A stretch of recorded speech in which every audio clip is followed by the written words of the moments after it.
Okay, one other quick thing and I'm good.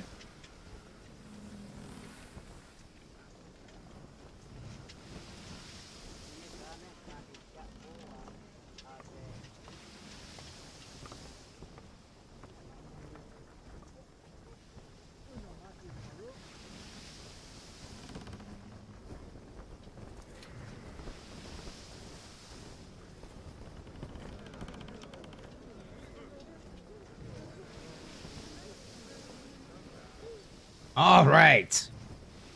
So, introductions all around. Simon, got the purple icon over there. Lexi has the blue icon.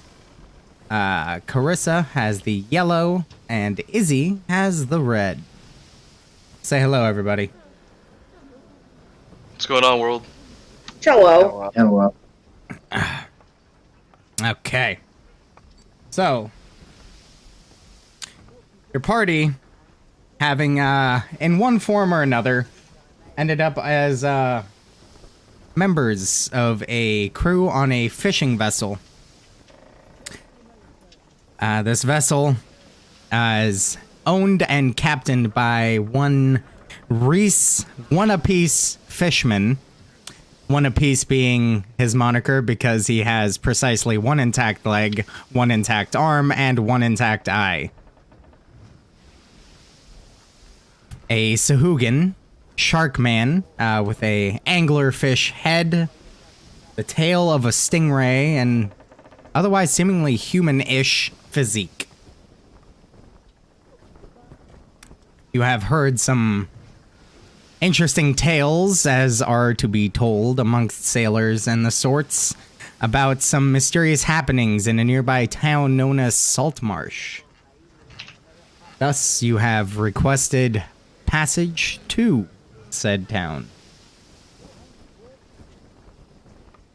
After having crossed the seas to get there, the party now stands aboard the Carmen, doing your best to see through the ghostly fog that forms a seemingly impenetrable, ever-moving dome centered on your perspectives. Reese One-A-Piece Fishman, captain and owner of this plain yet thoroughly functional vessel, stands at the helm. This half-man, more than half predatory fish person stands just over 5.5 feet tall. His surprisingly human torso ripples with taut muscles as he steers the ship, calling out, "Saltmarsh be close. I can smell the filthy humans. I've seen dragon turtles that hide themselves better than they can." Not but 30 seconds later, spots of glowing warmth begin to lift the veil of condensation that has shrouded you for the past few hours. As the motes of light clarify, you now see a humble part of town, a humble port town before you, presumably the infamous Saltmarsh. But doesn't everybody take a moment to tell me what their characters look like? Start with Simon. So I'll be playing a just under middle-aged male dwarf, mountain dwarf, by the name of Holden McGroin, of the McGroin clan. He is below average when it comes to the stout, sturdy, muscular strength that you find in most dwarves, especially mountain. However, he is about average as far as height. So I'd say he's 5 to 5'1", 200 to 225 pounds. Relatively lean, jet black hair with a beard that comes down just below, or just at his sternum xiphoid process. Okay. He wears leather, and for the most part, his the jewelry pieces he wears in his hair and his beard have either celestial or moon and star icons to them.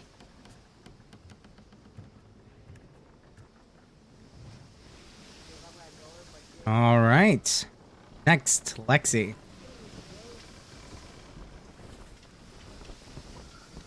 Have to hit the button, got it. Okay, I will be playing Adrienne, but you can call me Juri.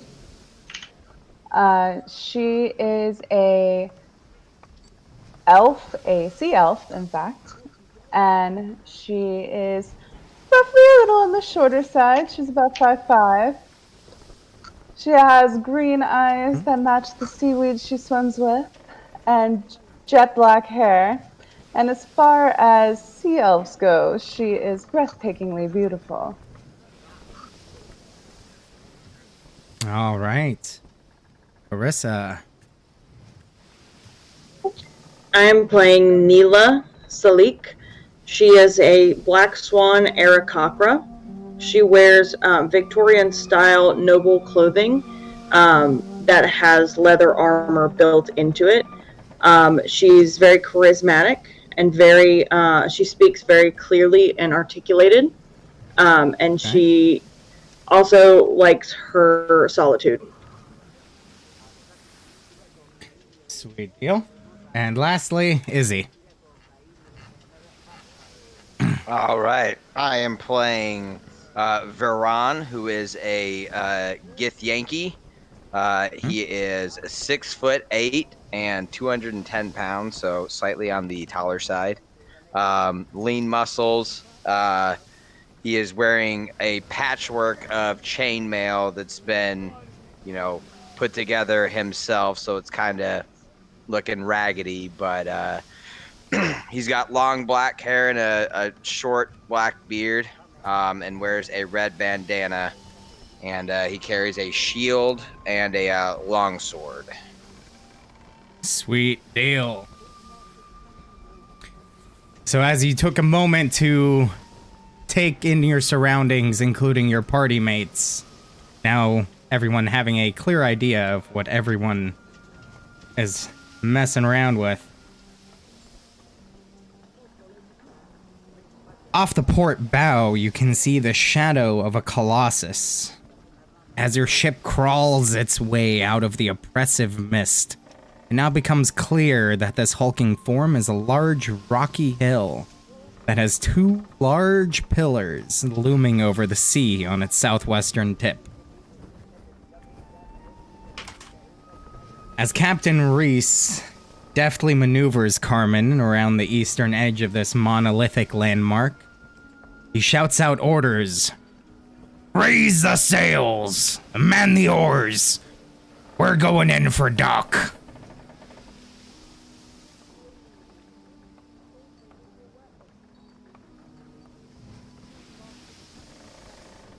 Who's doing what? Definitely not one for oars. I take to the sails. All right. I have no upper body strength. I guess I'm going to the oars. All I will right. help with the sails. Definitely grabbing oars here. All right. Easy enough. So without issue, sails are raised. Guys man the oars.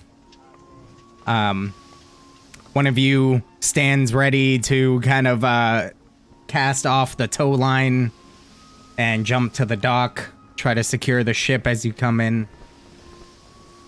And whilst performing these tasks, you catch glimpses of the town proper. Your eyes first drawn across the humble yet functional buildings that lace the shorelines with piers and docks stabbing into the sea at semi-indiscriminate intervals. Further to the west, as best you can make out through the fog, lighter here than it has been, but still pretty dense. It appears as though there may be an inlet that curls further into the continent itself. So without any real issue, you find a vacant pier. Looking about, you see the hustle and bustle of these simple folk. finally securing landing and mooring yourselves to the docks, I will show you.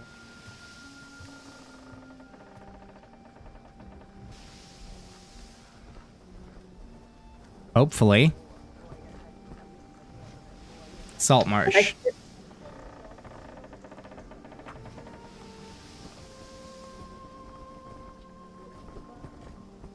Can everybody see? Yes. Yep. Okay. Now, just as a quick note, there will be some deities mentioned in here,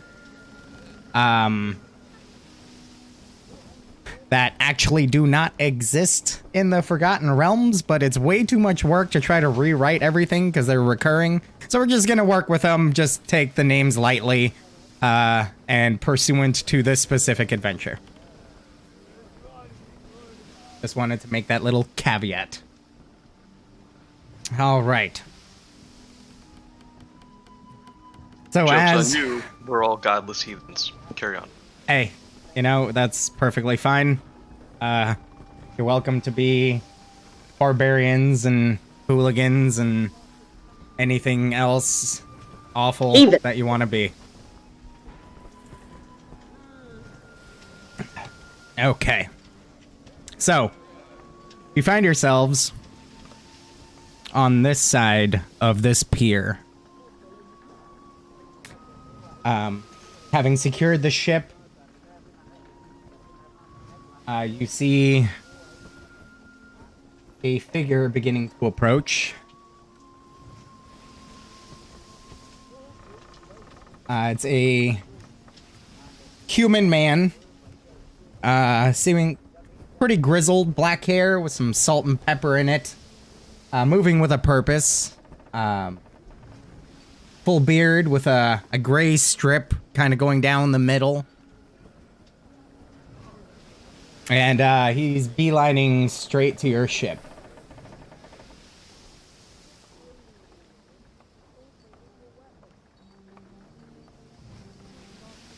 Anybody saying anything, doing anything? We've successfully docked and are able to get off the ship? Yeah, I'd say a couple of you are probably finishing off tying the boat to the dock. Have the gangplank secured, able to embark and disembark as you fit.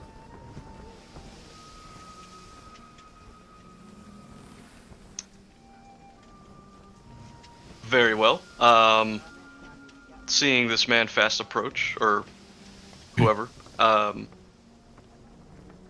dust off my hands from finishing tying off the rope that I was with and make way to intercept. All right. He notices you making your way out and approaches with quick purpose. You can now see he's wearing what appears to be studded leather armor. Has a club secured on one side of his belt and a short sword on the other. And he approaches swiftly, demanding, "Are you the captain of this vessel?" I'm not the captain of the vessel, but he should be about shortly as I look behind me. Very good, very good. May I come aboard? Cursory inspection. I'll leave that to the captain and his crew as I get out of this gentleman's way to do his duties. All right. He just kind of looks at you. Just like typical nobody kind of look on his face. And hurts my feelings. And that's a you problem, not a him problem. And at this point, Captain Reese kind of makes his way about, carrying some sort of paperwork that you notice, just in passing. And The guard is immediately... You notice the guard... Actually, you know what? Everybody who's looking at this, go ahead and make a perception check.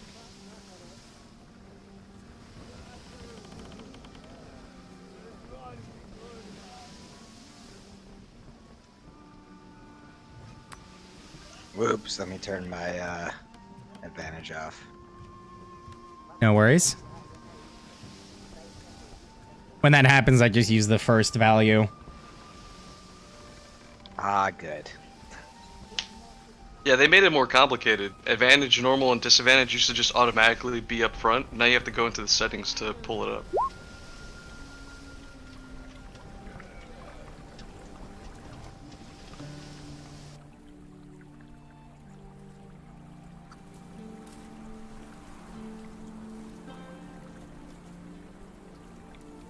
All right.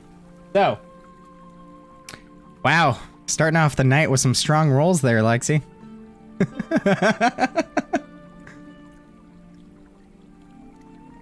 Ain't nothing but a thing.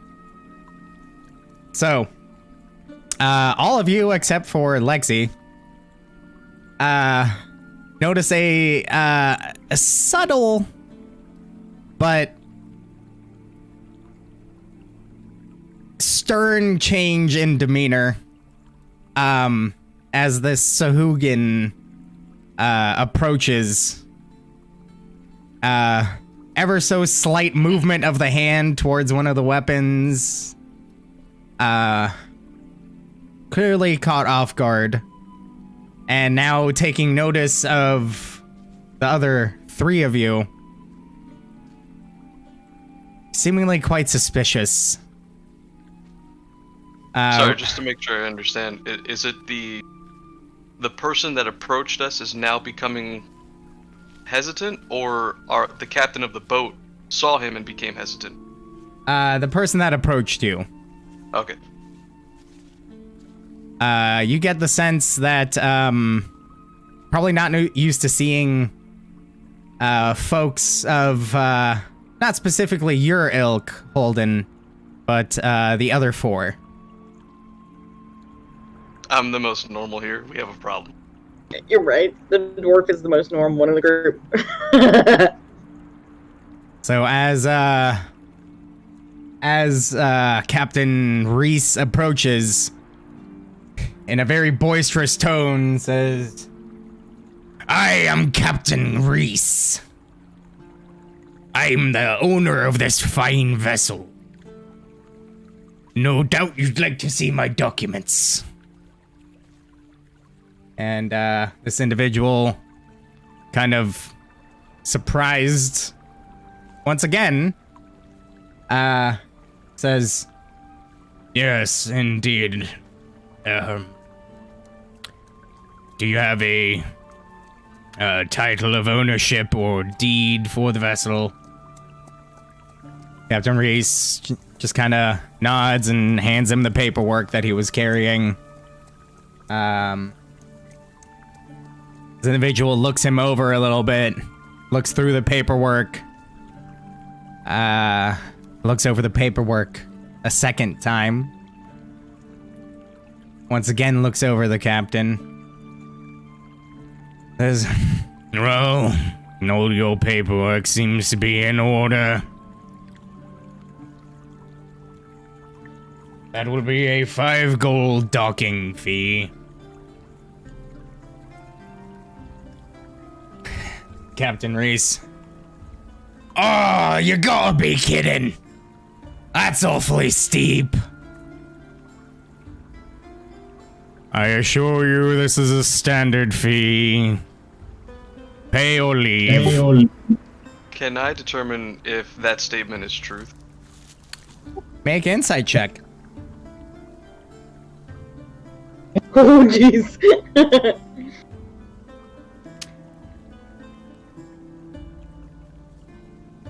See into his soul.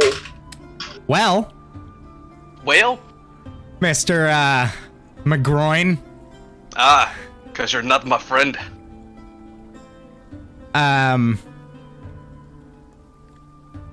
You get the sense that there might be some exaggeration there. It's kind of hard for you to gauge how much exaggeration there is.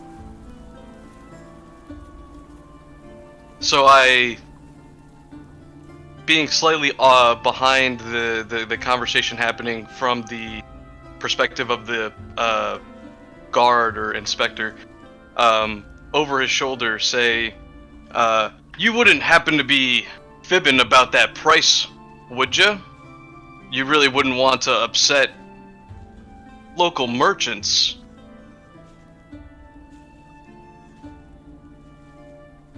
Make a... Oh, God. I mean, are you trying to persuade him, intimidate him, or deceive him? What are you trying to do here? Kind of hard. I mean, it could go any of the three ways, so... being a relatively scrawny dwarf, however, having some relative standing compared to the racism I'm facing, I'm gonna go with persuasion. Okay, make a persuasion check. Oh! crit. Hot Skippy. He just kind of looks at you.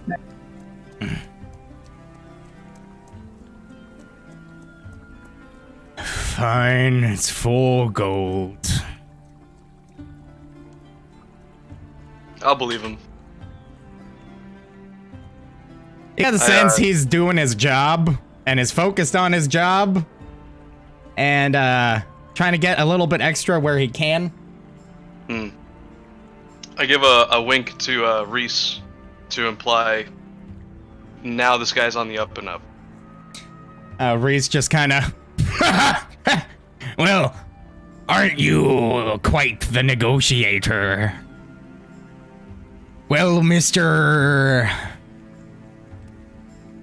Dordos Redbreeze, Lou Reed of the town guard. Ah, yes, Mr. Dordos. I appreciate your candor. Here's 4 gold with another 2 for your delicate sensibilities. Just paid him for being a bitch? Called him out for his racism. He takes the money, seemingly unfazed by anything that was just said, and says, I appreciate your patronage. Now don't cause trouble. We do have laws here and appropriate punishments. Is this your first time in Saltmarsh? Kind of states to the whole group. I certainly have not laid eyes on this fair port before. This is also my first time at this port. Haven't been here yet. Yes, also first time. Yeah. That it is. What can you tell us? Very well.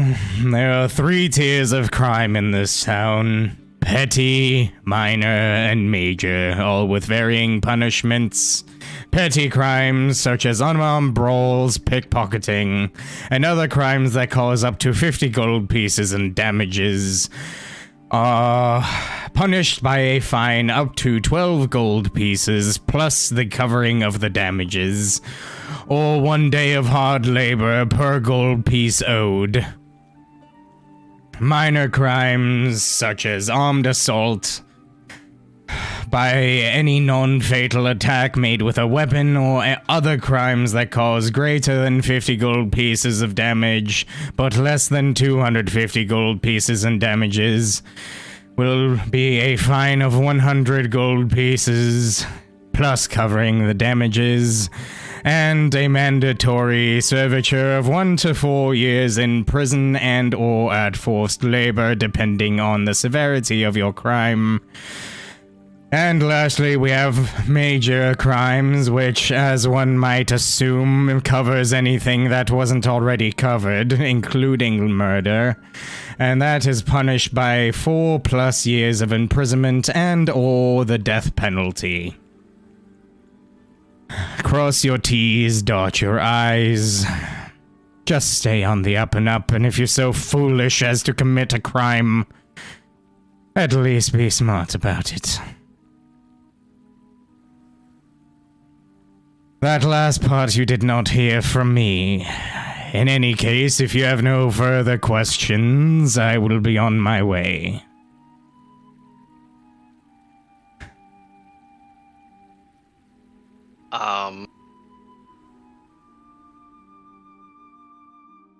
Is there a place to stay in this lovely town that is Not the jail. more what's the word I'm looking for? Well, less like you and more accepting of my compatriots. Yes, that will likely be the Empty Net. That can be found. Let me find the location here. He pulls out You a should giant already have the map memorized. That will be located on the southern side of the town proper, on the southern face of the inlet, across the Shark Fin Bridge.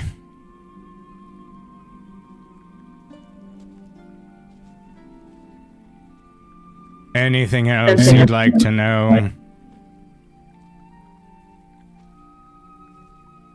I looked at the others.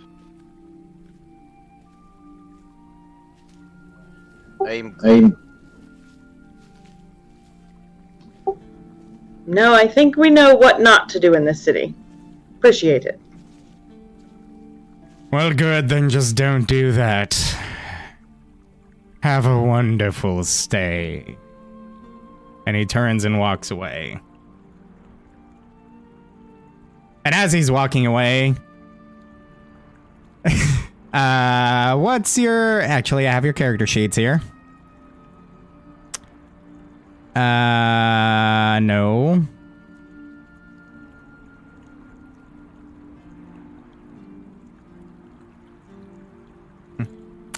Holden and Andriette.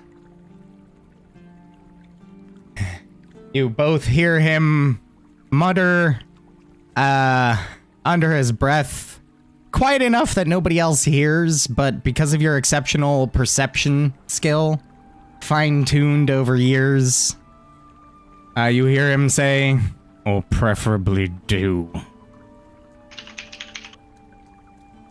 I shake my head.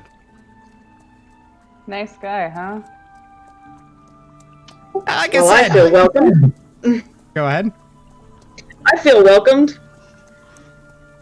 Yeah. Like I said, you previously got the suspicion that your ilk are not common here.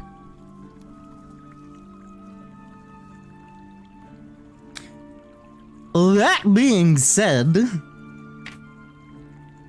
as you take a look around,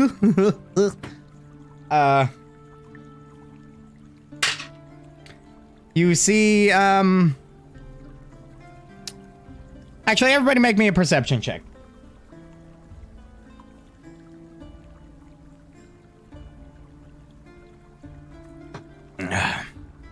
Nailed that's it. about right. Look at that too. It's a good thing I bring a +6 to these terrible rolls. Yeah, you and Lexi both. Okay, so Izzy, or do me a favor, everybody, change your names to your character names. To do that, go to the cogwheel on the top right. And at the very top, it should say display name.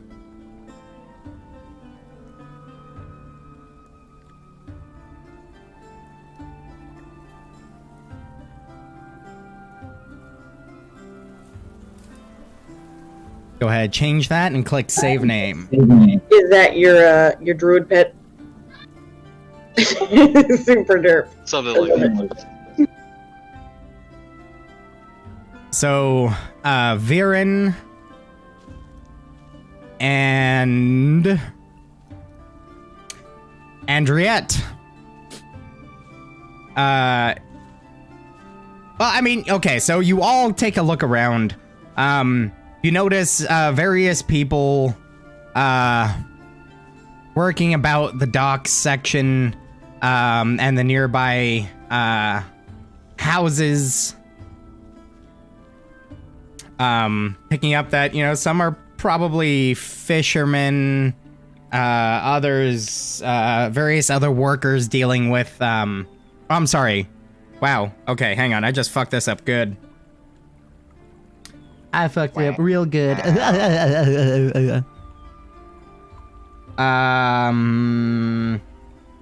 the fuck is this? 5.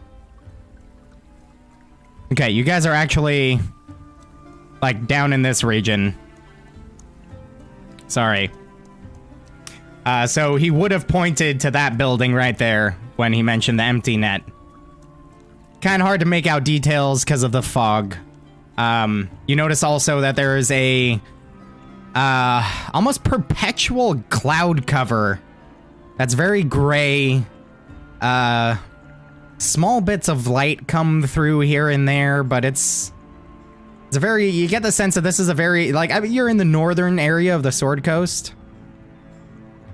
So you get a lot of weather accumulating here just from the change in temperature between the ocean and the land. But looking about the docks, you do notice, specifically, Viren and Andriette, you overhear bits of conversation here and there.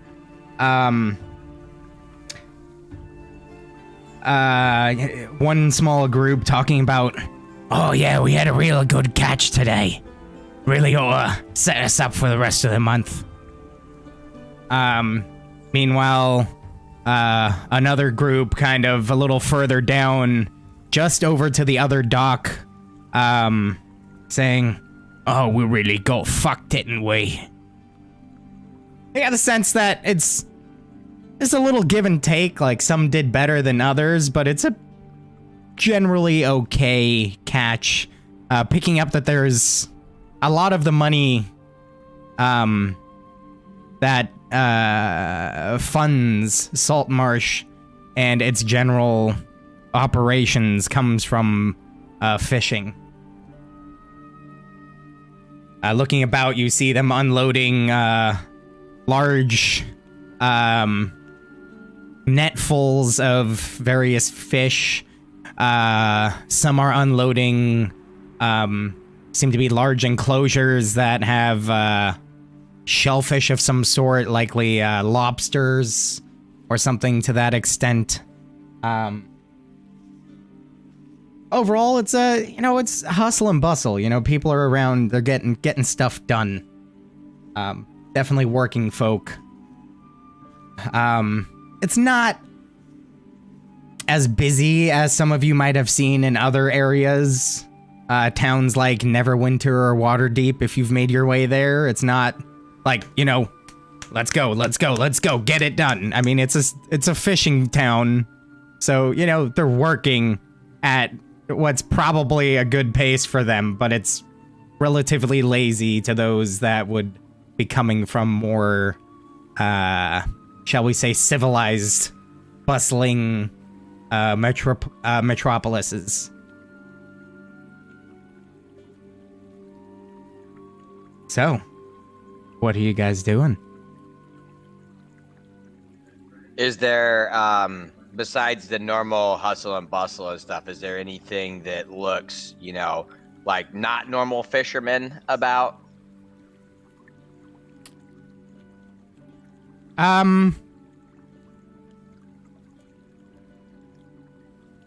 mean, not around the docks. You do notice what appears to be some more well-clad warrior types, kind of standing at various locations. Rather than wearing studded leather, they seem to be wearing some variations of chain or plate. Definitely more well-equipped for battle than the Blue Reed, which had approached you earlier. Do they have any like distinctive markings on them, like signifying like who they might work for? Are they like mercenary type or? There's no, like, especially at this distance, there aren't any identifiable markings other than the fact that the armor and weaponry seems to be somewhat uniform.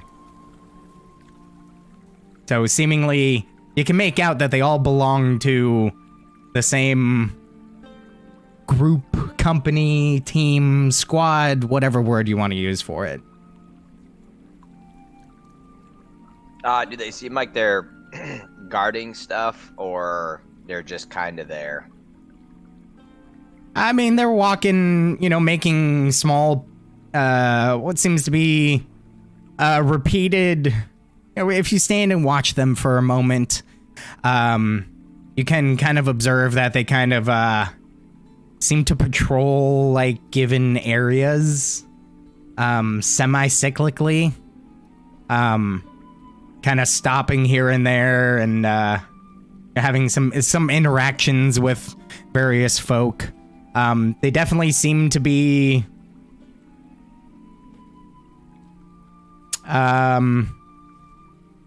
make an insight check.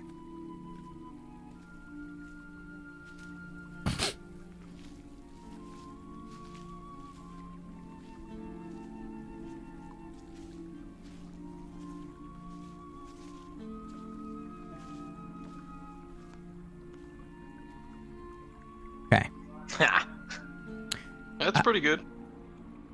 It's kind of hard to gauge specifically what kind of position they hold.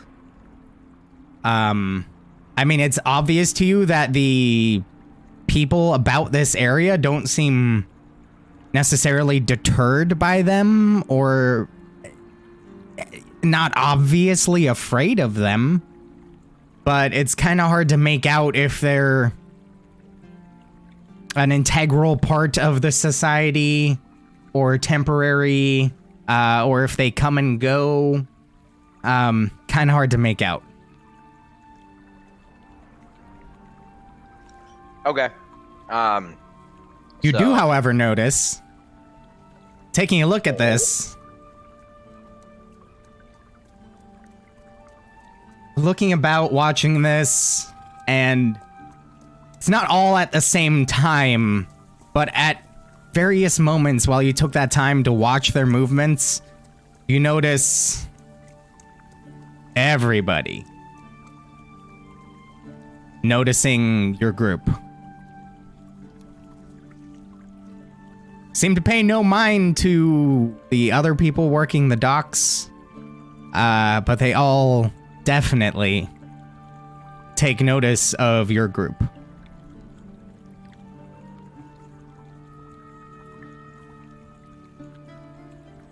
Yes, I know I am pretty magnificent. You can keep steering. All right, so what are you guys doing? Why are we here again? You had heard some tales of wild happenings, strange happenings in and around the Saltmarsh region, varying from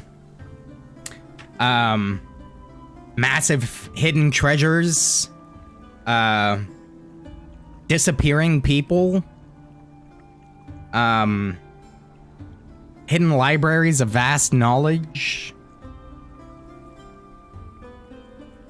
All manner of things that it's very incongruent, aside from the fact that they're all very weird.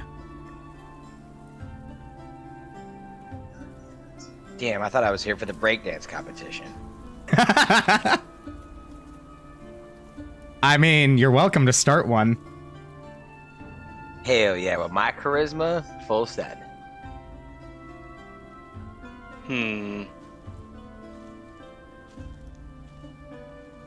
I suppose if rumors are why we're here, the best place to find rumors would be at the end. Likely. I agree. Yes, I agree. At this point, Oh, go ahead. Captain Reese chimes in and says, "Oh, don't you worry about me. It's not like I'd like a drink, too. I'll mind the ship." Thank you. We appreciate it. Wait, is it not your ship? Aye, that it is. Oh, so you hire someone to watch, or what?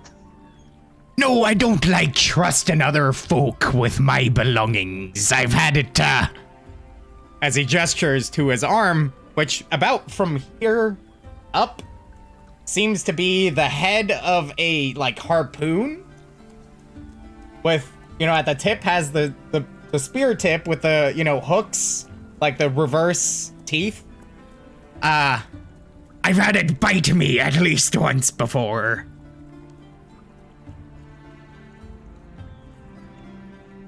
Having lived a life on the ocean, you must feel like a fish out of water. God damn it. I put on sunglasses that I don't own. Yeah! Da-dam! Hang on. No, you know what? When I first saw you and you told me you were the captain of this ship, you had me hook, line, and sinker. So, on that note, he kind of looks at you.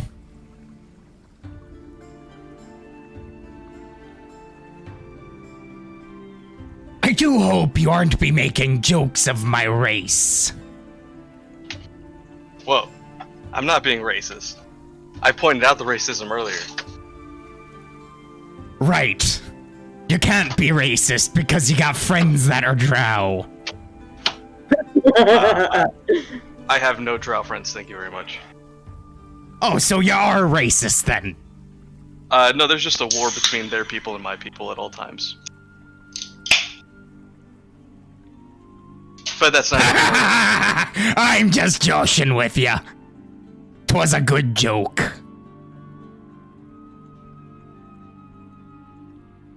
In any case, I've got plenty of booze to deal on my own ship. Wait, did I say that out loud? Were you drinking and driving this whole time? Is that why it took 2 weeks to get here? You see, This is why you made me navigate. you see, people like me, we're like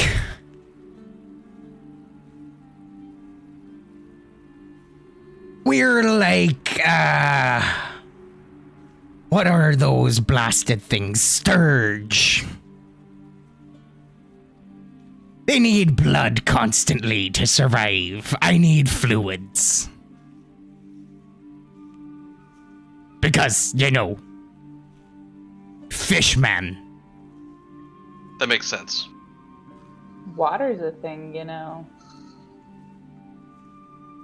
I mean, if you... He if looks at you like... The thing Oh, you wait, pee you're... in? Gross. Oh, wait, you're serious. Water is boring. I lived my whole life in it.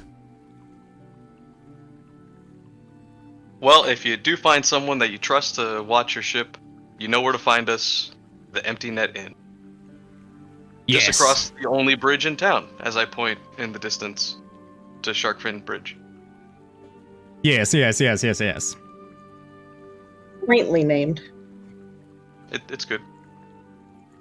Well, don't be worried about me. It looks as though this dock is quite heavily guarded.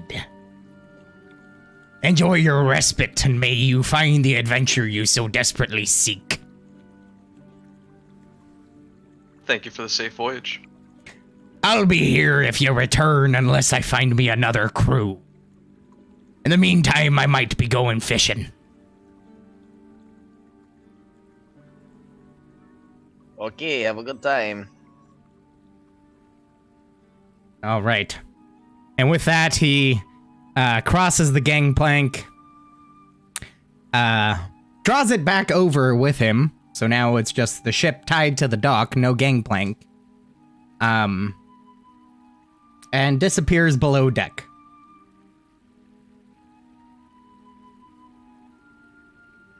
What are you doing? Let's head towards the inn. Hear some rumors. Get some rooms while we're at it.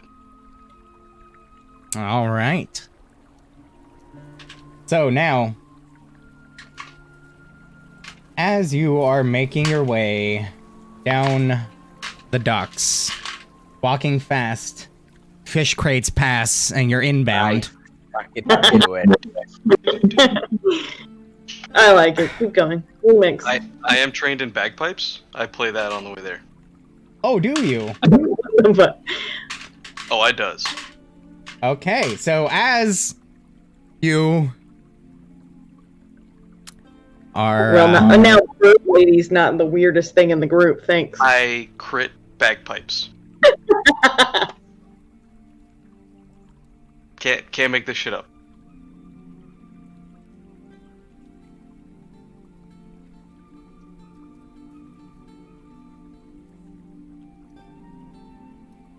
Hang on. There's actually a sound for this.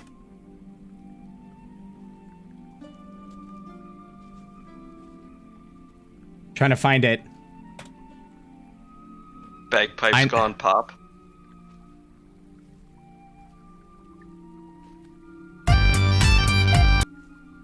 That's not it.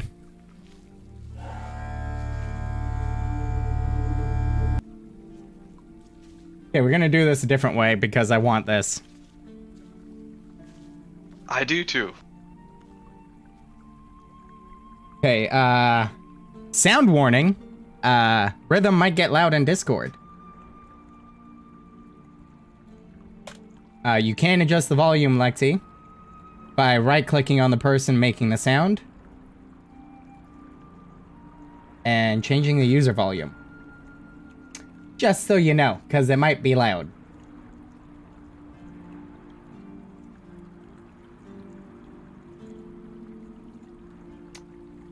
Yeah, we'll go with this one. Why not?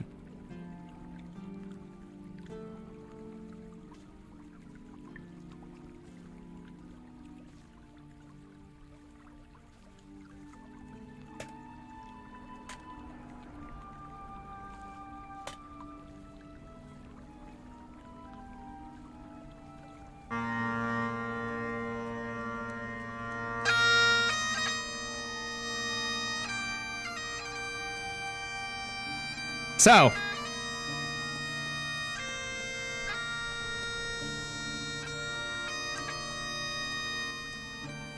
as you are marching down the dock with a dwarf that is now very racistly playing bagpipes. I'm gonna fall like 15 paces behind and pull my overcoat up like as close to my eyes as I can to kind of like.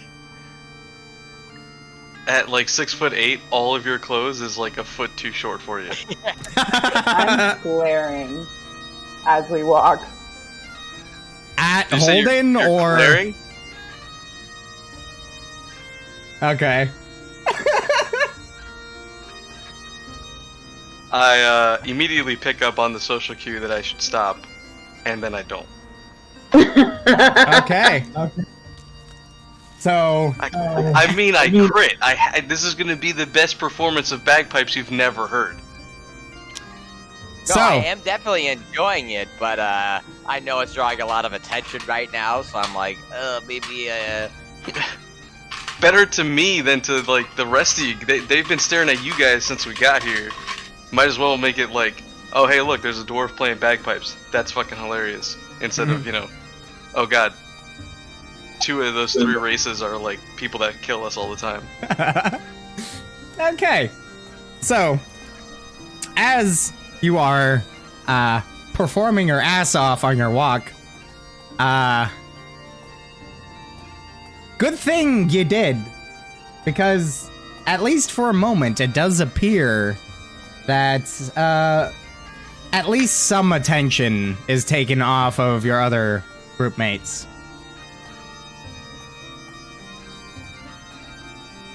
You actually see some people kind of like taken aback for a second until they realize it's a dwarf playing the bagpipes. And they're like, oh, that's fitting. And hey, you know what? He's doing a great job. Kind of giving you a small smile and a nod as you pass by. You hear one say, oh, that's funny. He's marching the people to their death with the right song. Wow, that guy is morbid. I like him. And then the person he's talking to is like, shh, you can't say it that loud. They might hear you. He's like, what? I'm just saying. Proceeding through the town, the roads are a mixture of dirt, gravel, and cobblestone as you make your way through. Very haphazard construction, but functional. Making your way through here, now having crossed the dock, you notice what seems to be at least the remnants of a market. Currently, nobody at the stalls. Seem to have all been like kind of covered with canvas or some that are actually enclosed structures have like the window section, or what you assume to be the window, shuttered. Currently nothing going on here. You do also notice somewhere around the middle, you see right about here in the central area, quasi square that contains a dozen or so long tables, currently empty, but appears to have communal benches. You get the sense that this is either for dealing or gaming, be it dragging chess or card games or what have you, or perhaps it's just a communal seating area for eating. Kind of hard to tell with nothing going on. But right on the other side, right about there, you do see what appears to be a very old well. Seems to be maintained, but the stones, especially you, Holden, stones are old. Kept well, but old. Definitely can tell some weathering. Oops. Not what I meant to do.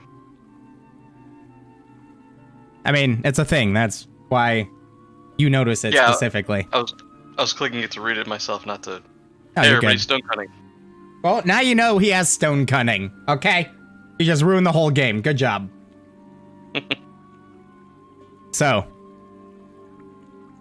making your way across this right here, taking a look as you're passing by. It's a large brick building made from sturdy stone. And a variety of hardwood.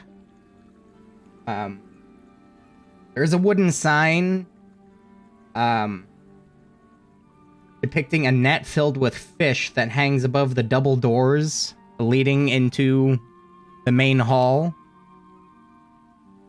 See a small tower rising from the building that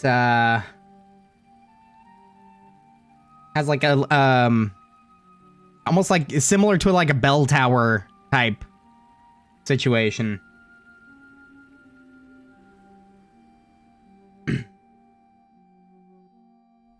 Ooh.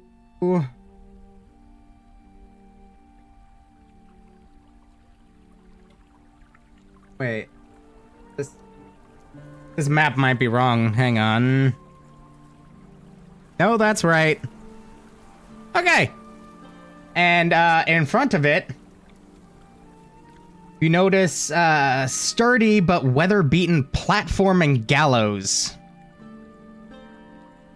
Clearly used for enforcing a death penalty.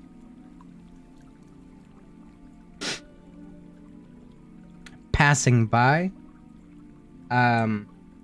So either their justice center or their police headquarters, 50-50. Probably a solid assumption. It could be a school. You're not wrong. I'm actually quite fond of that idea. Yeah. It's canon now. It's actually where the elementary school kids go. They never get anything done on a hanging day. So, as you make your way along, heading towards the affectionately named Sharkfin Bridge, there's a single large bridge that spans the river. Here's, at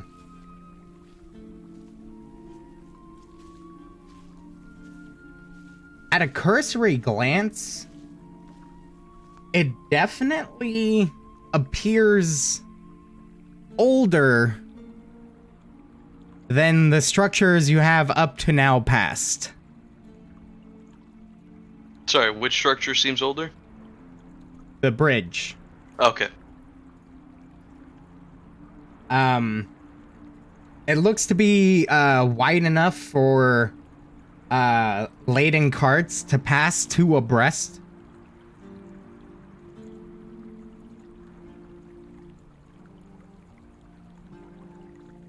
And as you cross Andriette, as you're crossing this bridge, you initially mild, but seemingly getting more intense. Not to an unbearable level, but you get this strange, out of nowhere sense of vertigo and nausea.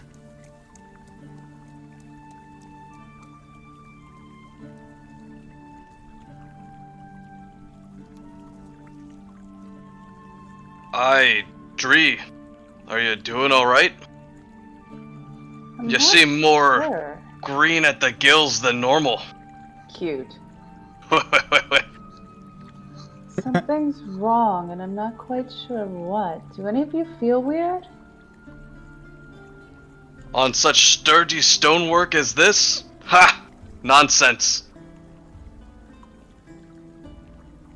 No, I am okay. Okay, let's keep going then.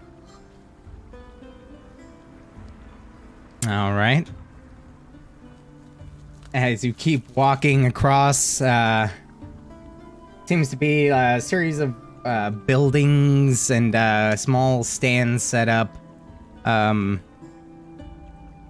Some with seemingly like dried fish hung. Various bits of tackle, fishing equipment here and there. Almost seems like a series of almost like a little shanty town built on top of this bridge.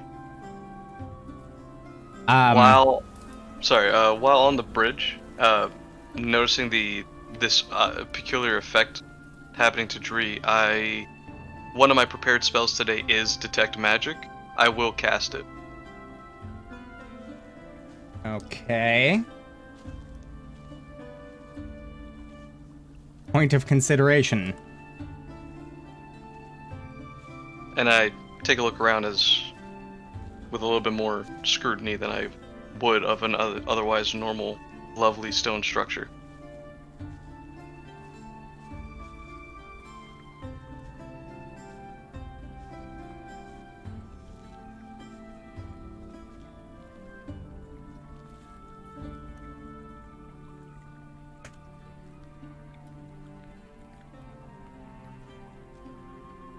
Stand by.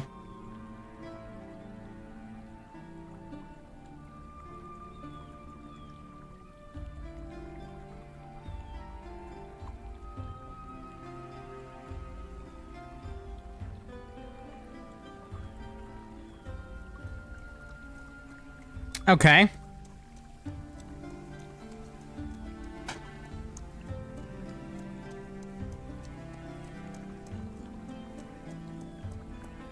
Okay, so you do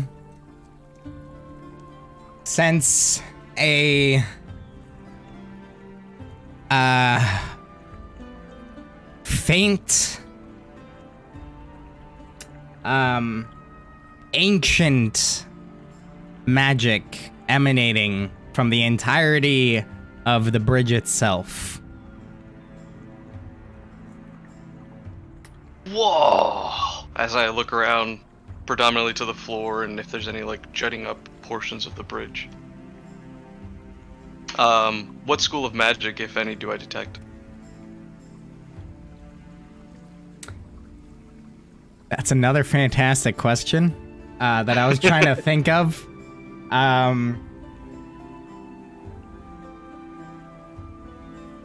Old magic. Because this is it's not so clearly laid out, and I wasn't expecting you to cast Detect Magic on the fucking bridge. I have that effect on people.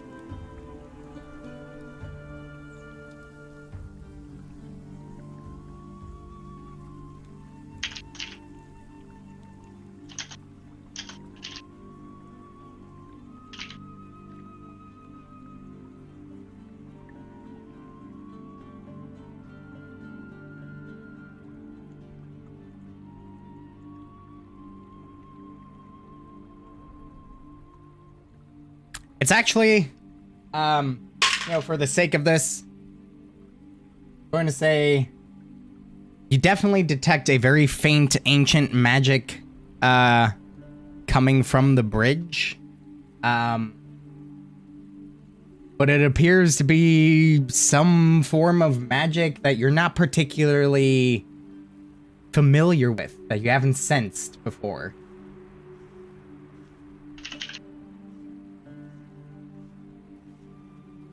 And, or at the very least, it's too faint to really, pin it down.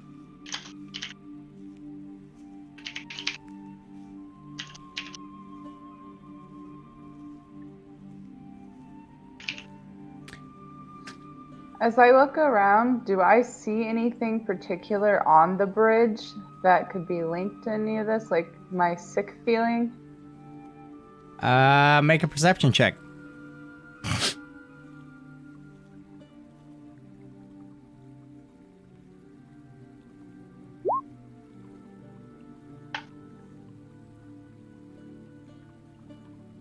Taking a look around, looking specifically for runes, glyphs,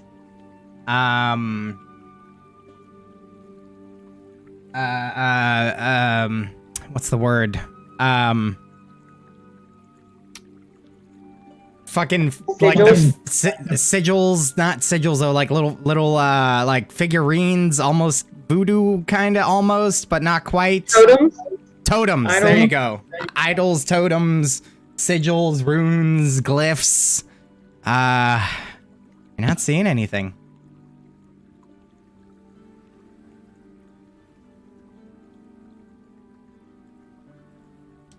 Proceed across the bridge. This spell's good for 10 minutes, so I guess if anything between here and the... Okay. My rate.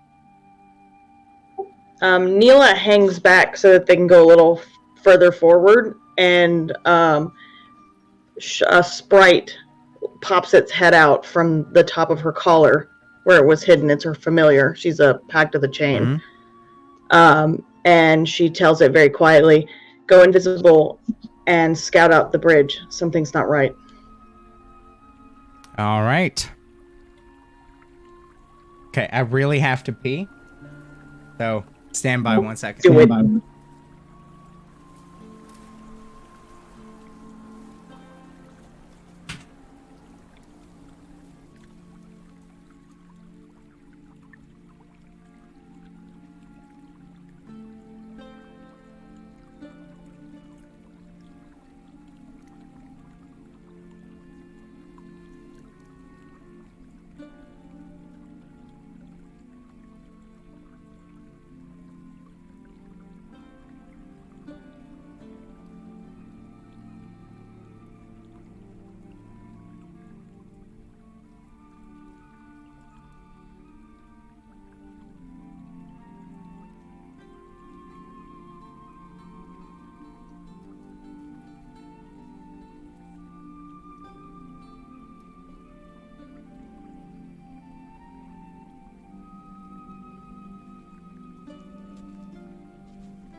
Alrighty then.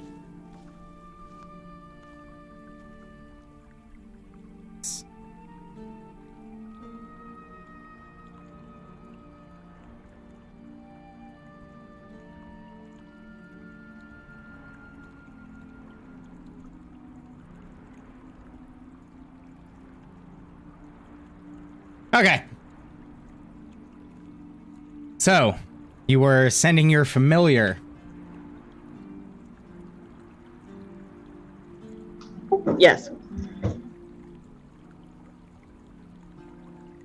Okay. Where are you sending your familiar? I'm just sending the sprite to kind of perceive the bridge to see if that Fae can kind of get a sense for what's going on. Okay. But it's invisible and it's taking its time, so stealthing and being careful. Okay. Go ahead and roll a stealth check with advantage for the familiar.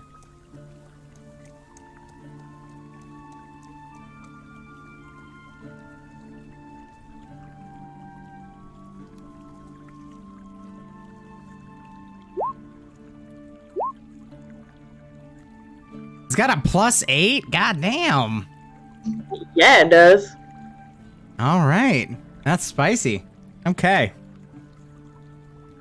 And roll, give me 3 investigation checks.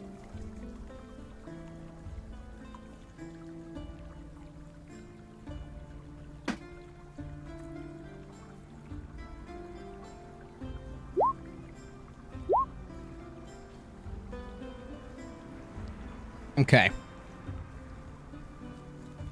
So, describe your familiar for me. I actually have a token. I'll shoot it to you in Messenger. Beautiful. Does your familiar have a name?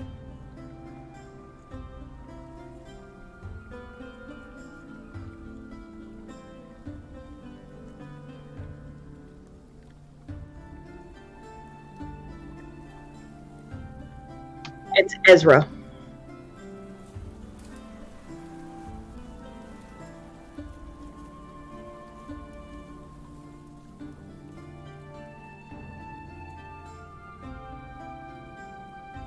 I like it.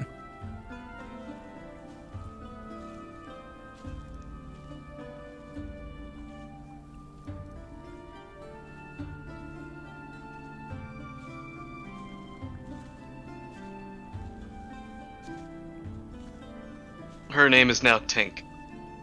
Oh. Absolutely not. She will stab you in the jugular if you call her that. Well, I wouldn't see it coming, so her name is Tink. Speaking of which, Holden, do you have a token for me? If not, no big deal. I have a big ass photo. I can send you that. Yeah, send it to me and I'll make you a token. Stand by. I sent you my token in the Discord. Ah.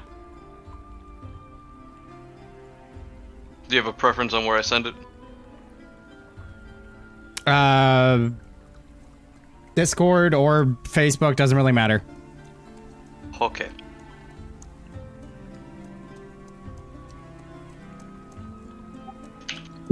Dan, I have a token for every different special kind of familiar. Okay. Well, just send those to me, and we'll deal with it as it arises. Well, I figured when I change my familiar, I'll just send it to you. Yeah. Gotcha.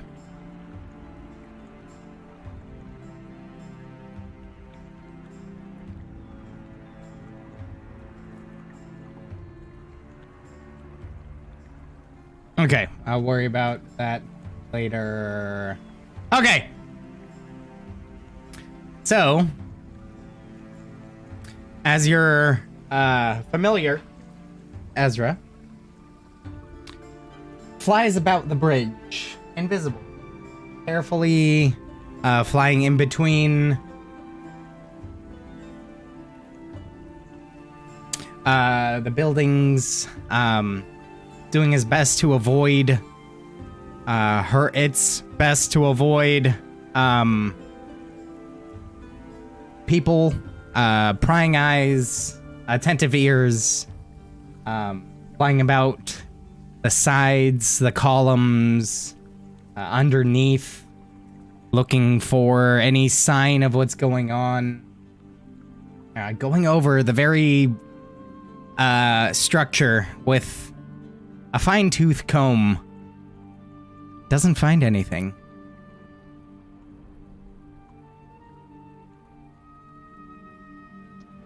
Alright. It'll just come sit on my shoulder invisible and whisper into my ear, and then we'll keep going. It says, burn things. Chaos. Kill the mother!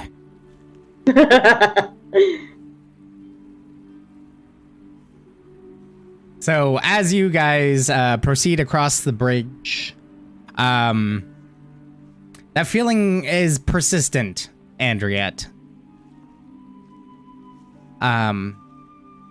As you're crossing, actually,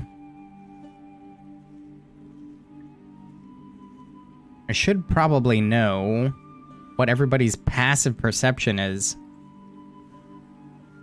16. And I know yours and Andriette's because I just looked at it. Mine's a 10. 12.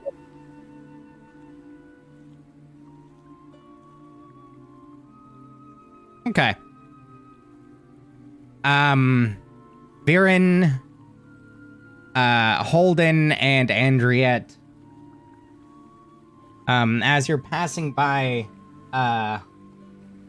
one of these, makeshift homes, or buildings, let's say, on this bridge, There are two women standing outside the door. One kind of in the door frame, leaning against it. The other woman standing close to her. And you hear them talking about, oh yeah, Jonathan, he, a silly oaf. I told him not to go. He went towards that blasted hidden haunted house. Said he was gonna look for treasures and I don't know. I told him not to go, but he never came back. And then the one who's standing in the door frame, kind of like looking like concerned, notices the group and immediately just kind of like gets serious for a second and just kind of like,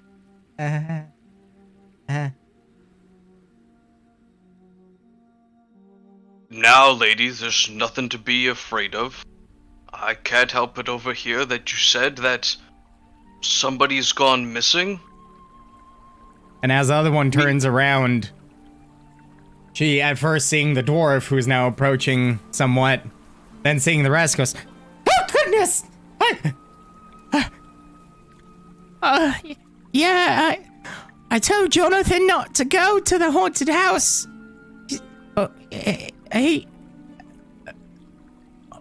Why do you care?"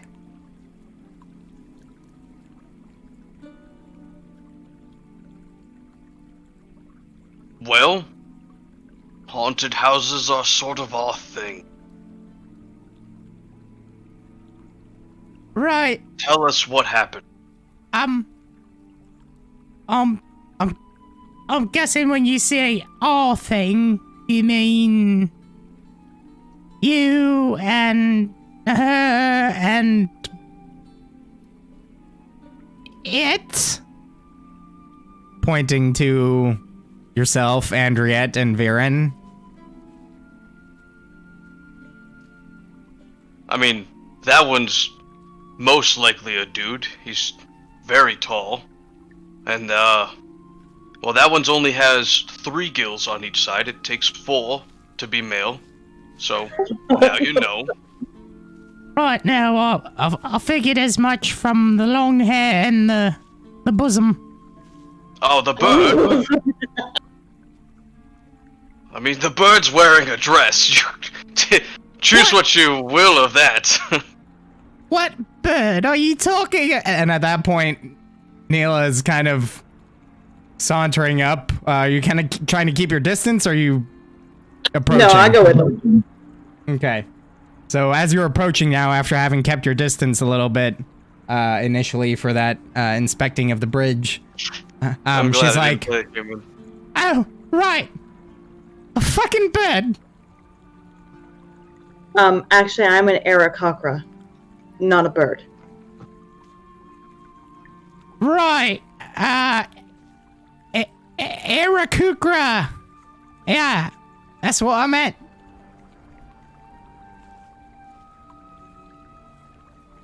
Right, well, people have been disappearing at that haunted house. Jonathan was the latest. Which haunted house do you speak of? Oh, the one on the outsides of Saltmarsh. About, I don't know. I've never been there, but it's a 3rd day's travel.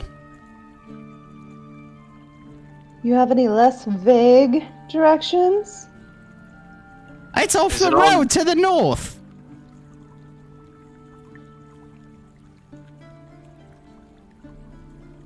I've never been there. I keep my distance. I'll take the wide route. I'll go east first, then cut north. Why do you say it's haunted? What story does this house have?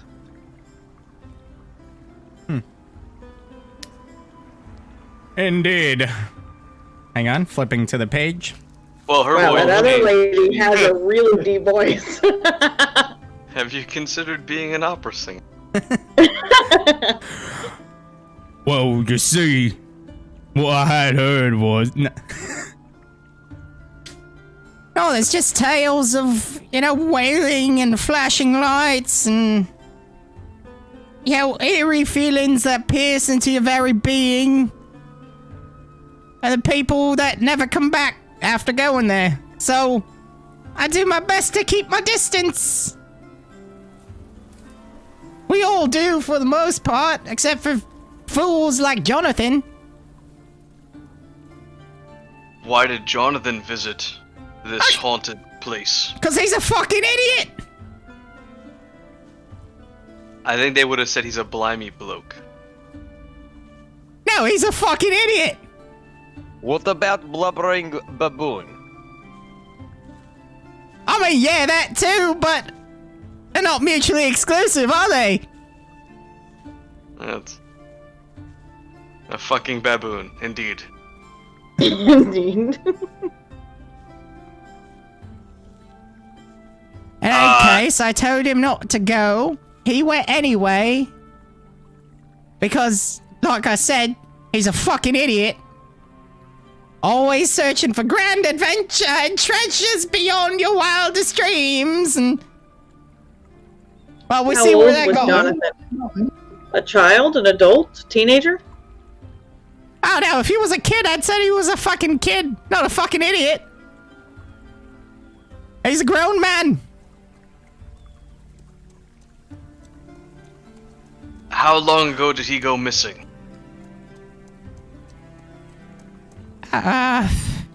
Few days now. Ugh. Well, let me put it this way. He went to the house about a week ago. Said he'd be doing some adventuring. Maybe camping out. And, yeah. So that's how I heard of him.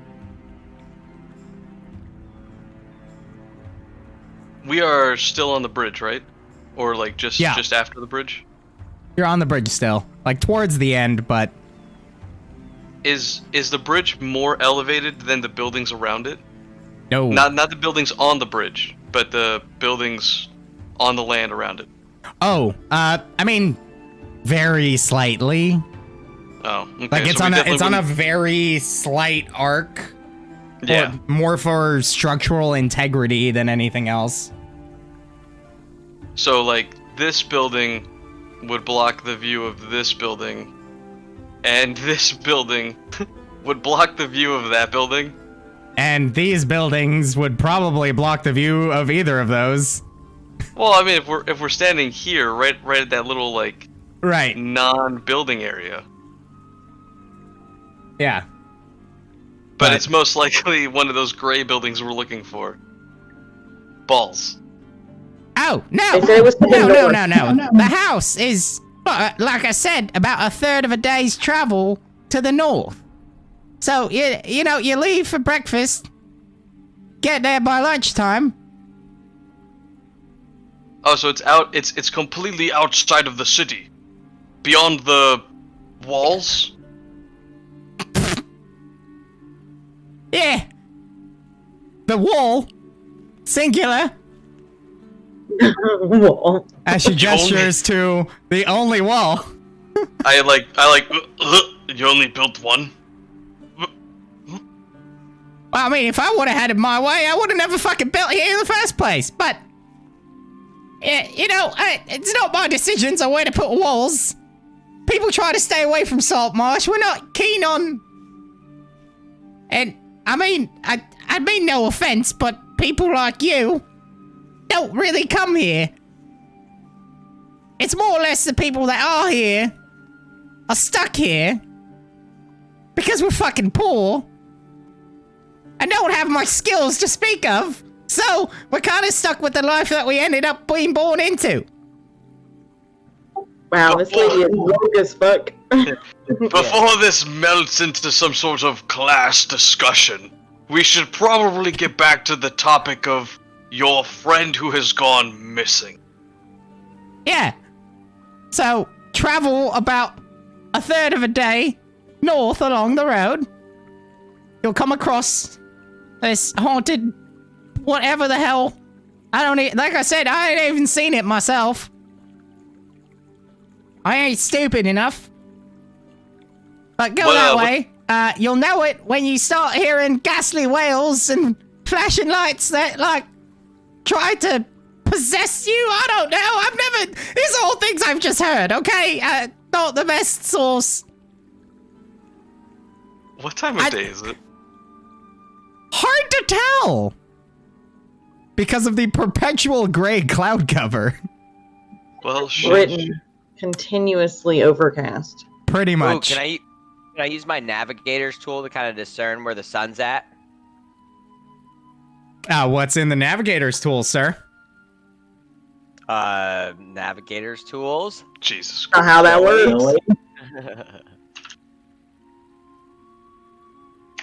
No, but one of the, what is it? The sun rocks.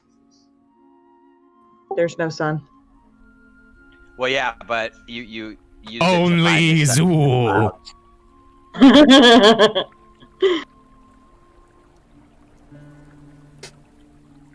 Am I still sick? Okay, so... Oh, yeah.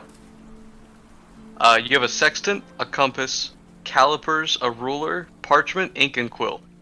Those are what is in a navigator's toolkit. I'm going to use my quill to point at the sun. I'm just kidding. Okay, you confidently point in a direction that you think the sun is. You're lucky I don't have keen mind to tell you, son, that's north. I'm so glad you don't have keen mind. Fuck that feat. It's one of my favorites. I remember It's the everything. worst. Thank you. No, you remember everything within the last month, but guess what? If you haven't taken notes, I ain't telling you a fucking thing. Oh, that's... Oh, I good will- rule I of will- thumb. I will fill in gaps of knowledge, but I will not fill in lack of knowledge. So I'm still feeling sick, right? You said yes? Yeah. So But we're still I on the wanna- bridge. Yeah. Yeah.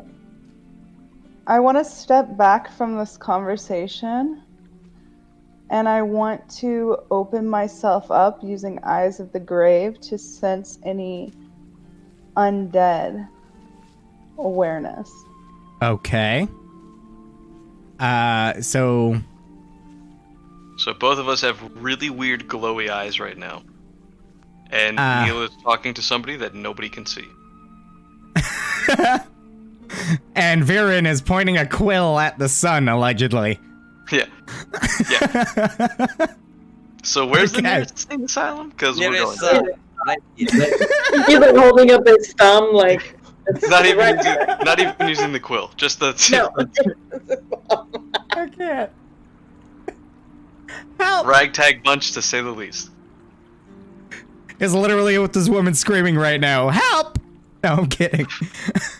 So you take a step back, channeling your divine energies, searching for undead. Sense none. Not within the limitations of the spell.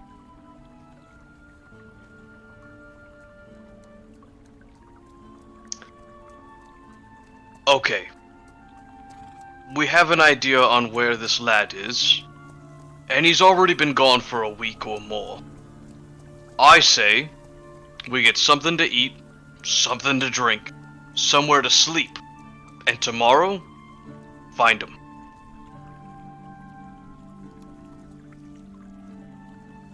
I'd like to hear more lore on the haunted house as well. I'm sure someone can tell us more about the story of the haunted house. Can't just be all wails and flashing lights. There's got to be some kind of story. You're probably right, and I think the inn might be the place. Yes, let's go in. Yep. Well, I mean, I Like appreciate crazy it. heck. I mean, if you're looking for, like, more information on the house, I guess I could point you towards the snapping line. Did you say the snapping lion or the snapping line? No, like the thing you cast into the sea. The line. Aye. I mean, unless you cast lions into the sea, which would be fucking weird, but... Well, I wouldn't want them anywhere else. I mean, weirder things have happened here, that's for sure. People jump off a fucking rock when somebody dies at sea. So, you know. What exactly is the snapping line? Oh, that's well, I guess as far as you could say for Saltmarsh, the most popular inn and tavern. Owned What by, do you know of the... go ahead. What's her name? What's that girl's name? Hannah. She comes from a family of well-known lobster catchers. Prestigious. Hey. Wait, no, it depends. Lobster is either for poor people or rich people. 50-50, depends on the time of life. So what is Empty Net Inn? Is that good inn or bad inn? Oh, heavens, no! I mean, once again, no judgment, but...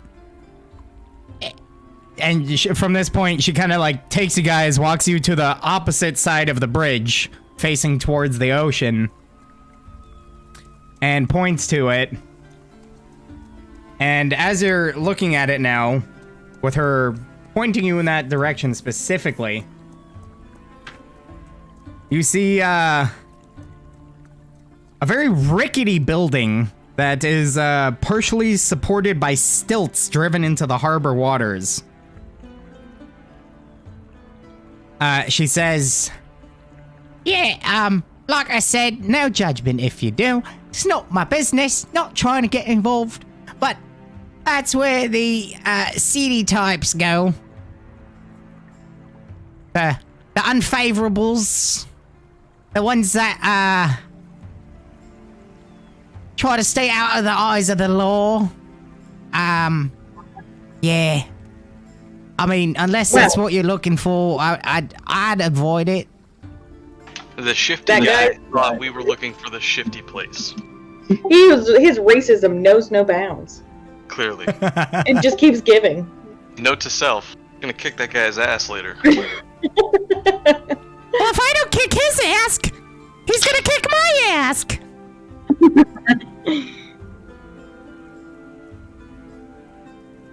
But yeah, if you're looking for, like I said, no judgment. You do what you want. Everybody lives their own life, especially around here in Saltmarsh. But I'd recommend the snapping line. It's actually back where you came from, right across from the market. Surprised? Well, I guess I'm not surprised you missed it. From the back, it looks like a pretty normal house. Or front, I suppose. Depends on your perspective. But it's otherwise made of planks and... Let me make sure I got this right. And the remnants of the hulls of about half a dozen decommissioned fishing ships. So, I guess, unless you're looking for it, could have missed it, I suppose.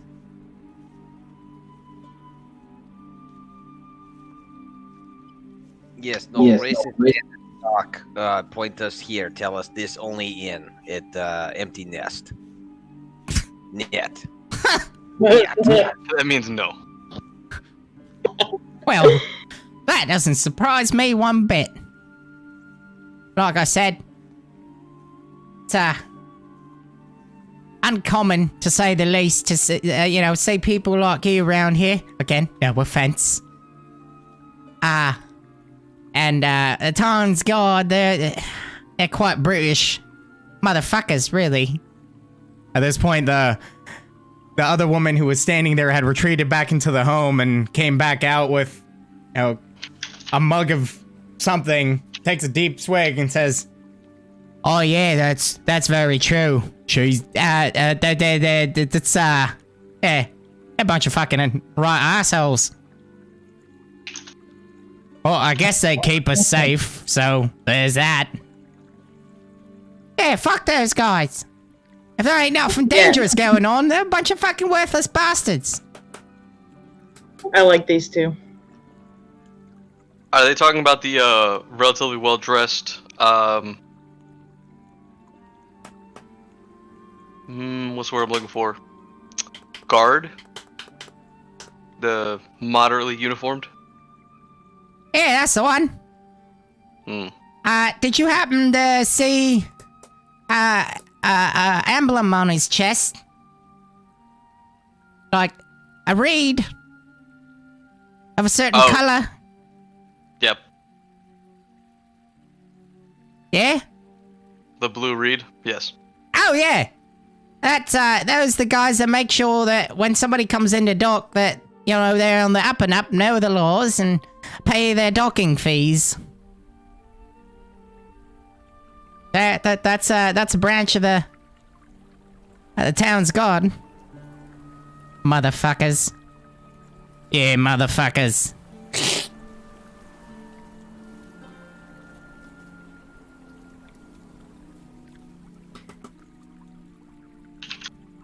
Well, yeah, if you don't mind, I got, these things that I need to be doing. Not here. Right. Yep. Have a nice day, ladies. Thank you. Let's go to the end, you think? Right. I think getting you off this bridge will probably help with your dizzy spell. Mid-sentence, she's backing away and turning and leaving. Alright, so which end? The seedy one that looks like it's about to fall into the ocean, or the regular one? It sounds like one of them would be more accepting of you lot, whereas the other one would just be nicer. What The do you think? nicer one might have more information on the rumors that we are seeking. I guess it depends on what kind of information you want. Do you want real information, or do you want something that might be a lie? Wait, which one would lie? I think the CD one would lie. Yes. Ah! Well then. To the snapping line in it is. Not to be confused with lions. It's all fish related. Why would you think lion? Sea lion, I rest my case. He has very good point. Don't encourage him. It's too late, we're best friends. Okay, so now where she say lion place was? Back the way we came, towards the docks we had come from, somewhere around that general area. Okay, can we start walking before I throw up now? Yep. Aye, lass. Okay. And, So, which building? Like this on one? the or- northern side of the market. It's a building comprised of the hulls of half a dozen decommissioned fishing ships. So, we'll say for the sake of it, you make your way off the bridge, and as soon as both your feet are no longer on the bridge, Andriette, you feel perfectly fine. The vertigo and nausea just disappears. Guys, something is seriously wrong with that bridge. Okay, let's blow it up. I wouldn't say it's wrong, but there's something about that bridge meant to defend the land folk from sea folk such as yourself. That's what I'd wager.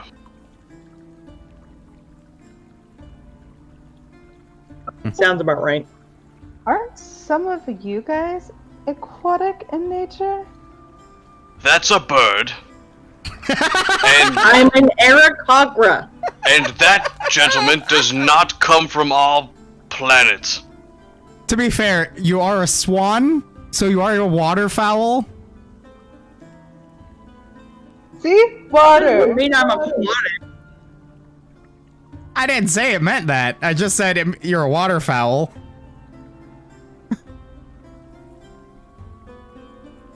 And I guess Viren could potentially...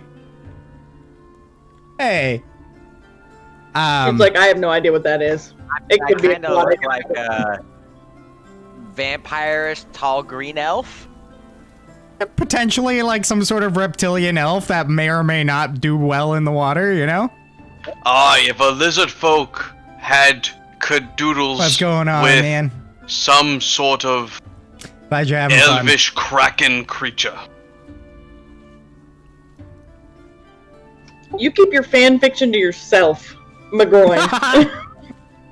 It's Holden to you, friend. Oh, we're friends. Oh, hold it. We've been lost at sea for 2 weeks together. You still keep calling me a bird, so... Bird-ish. And as you guys are walking and having this conversation, you notice people tend to be trying to... They step kind of out of the way or keep a wide berth from you as you pass. And look at all the humans in disgust. It's how much they respect us.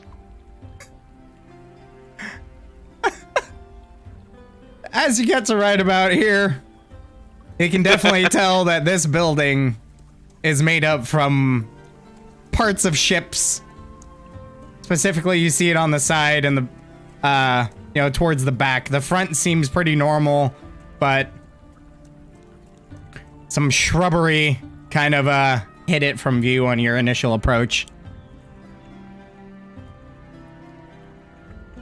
Well, it looks like the boat place. Lead us in. As you're approaching, Alright. this really decrepit you guys have seen Aladdin, right? Oh yeah, totes. You know the beggar guy? Like with the big eye and the weird beard. Wasn't he like Jafar in disguise? Yeah, he was Jafar in disguise. The guy that kind of looks like that approaches you and says, "Hey,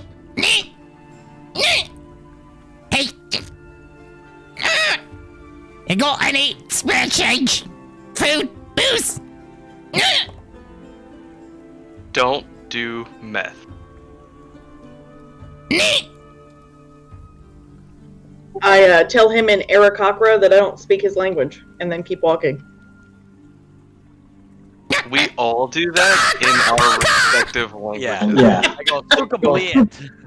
What do Gith It's speak? awkward. Yeah, there you go. Gith. Is Gith a They language? speak Gith. Yes. Yep. I'm pretty sure they have their own language. Yeah, Gith is a language. We were literally just talking in common to one another. I don't speak your language. So out of game, I know we have starting equipment, but I don't have any amount of currency written down whatsoever. Do we have any amount of starting currency? Hey, you would have gotten that from your background, likely. Yeah, I have money for my background. Yeah, I got it from So background. did I. I have like 10 things from that. Yeah, the character builder is negligible when it comes to that. I'll take a look.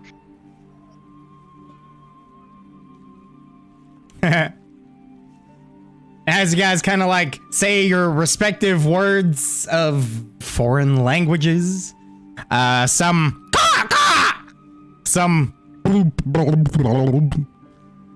and another one Dwarvish, and then Gith, Jibber which jabber boulder. probably sounds a little demonic if we're being honest.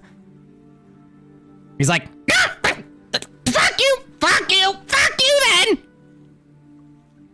And you, Neela, you feel a tug on your belt. Looking down, you see he's trying to grab a pouch. Roll for initiative. Roll for initiative. Oh god. My sprite will spring out and point her weapon in his face. No! Sorry! Ticks! Bad ticks! And literally just lets it go and starts to try to run away. And by run, I mean like kind of hobble at a rapid pace. I thank Ezra. Oh, thank you kindly, Ezra. Ezra And just then I winks turn around at and you. say, shall we? Did the rest of us see that? I mean, Yeah, it wasn't invisible. Oh, okay. All right. We know. We know you got a pixie. Got it. Carry on. It's a sprite. 7 Up. Yeah. crisp and clean, no caffeine.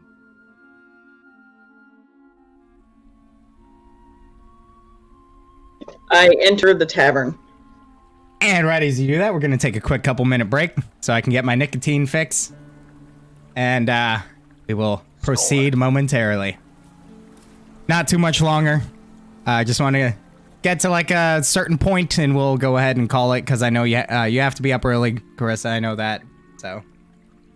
I'm a teacher. And Izzy has to be up early, and as do I. But sleep is for the dead. Anywho, BRB, feel free to talk amongst yourselves. Make sure you share with the class when we're back.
I didn't even need to have my headset on to hear that.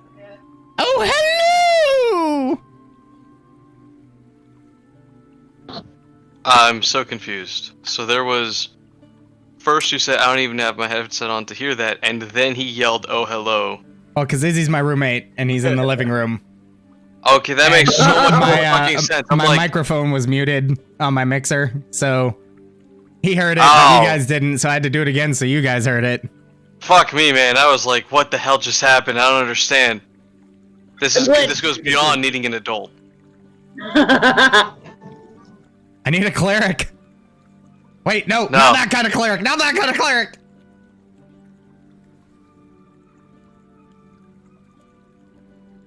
Preferably Protestant, not Catholic. No, preferably Catholic, not Protestant. Oh, different Hey. strokes for different folks. Catholics are the only ones that have superheroes in their religion. They call them saints. As long as it's not Southern Baptist, because they have snakes. I grew up Southern Baptist. They're crazy. Me Ew. too. Me too. I'm sorry for your trauma. Okay, so after a curious encounter in front of the snapping line and a shrubbery with a beggar that says knee, you now enter. There's no knights around, right? Knee. Point of order, you do see a pair of guards patrolling streets. These are not the more heavily armored. They're dressed in a garb very similar to Dordos, who he kind of put together as the at least a wharf master. So similar garb, also wielding clubs on their hips. Just kind of patrolling through the streets as you turn to enter the snapping line. Walking in the door, you are immediately hit with the lovely odor of fish that has never been scrubbed from the walls. Loud, boisterous. Fish was thrown at the wall and then not scrubbed? Well, these were formerly fishing boats. Okay, Instead of food fight, it's fish fight. right. Fresh fish! Grab a cod and just whap right across the face. Hey, leave my cod piece alone. But Anywho, it's so big. you hear the typical clinking and rabblery that you're familiar with a tavern. It would appear that those who are not currently working, at least some of them, are having a good time here. Bit of merriment. No music is being played, unless you consider the clanking of mugs as music, along with banging on tables and the tossing of loose coin. Definitely smell, like I said, fish. But then again, it seems to be a pretty common smell here in Saltmarsh.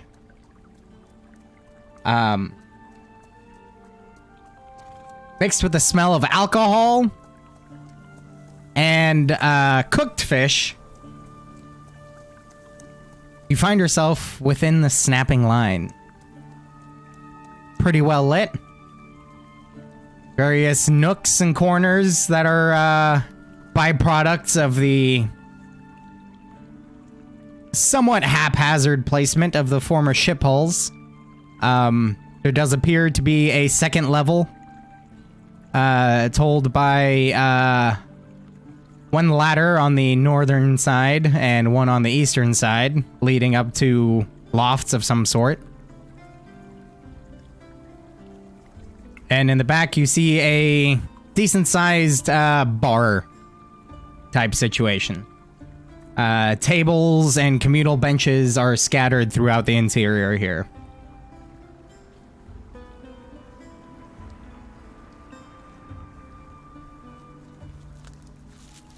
Does somebody look like they're kind of running the whole place behind the bar?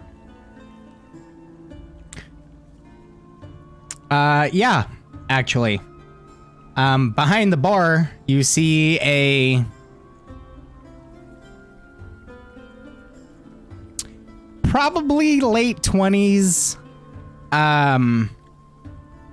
pretty attractive female human from this distance. Her hair's kind of up in a messy bun. She has a very nice bronze tone to her hair.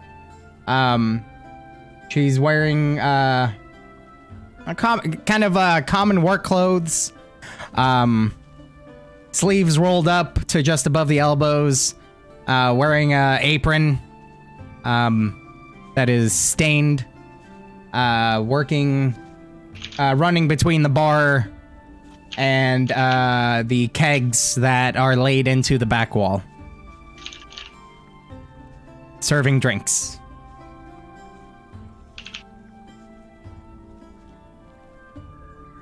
I say we go talk to that one right there. I look to where he points, and they go, "Aye, not a bad place to start."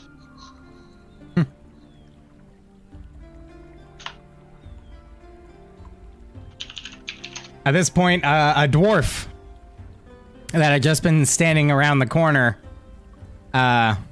within earshot but out of eyesight,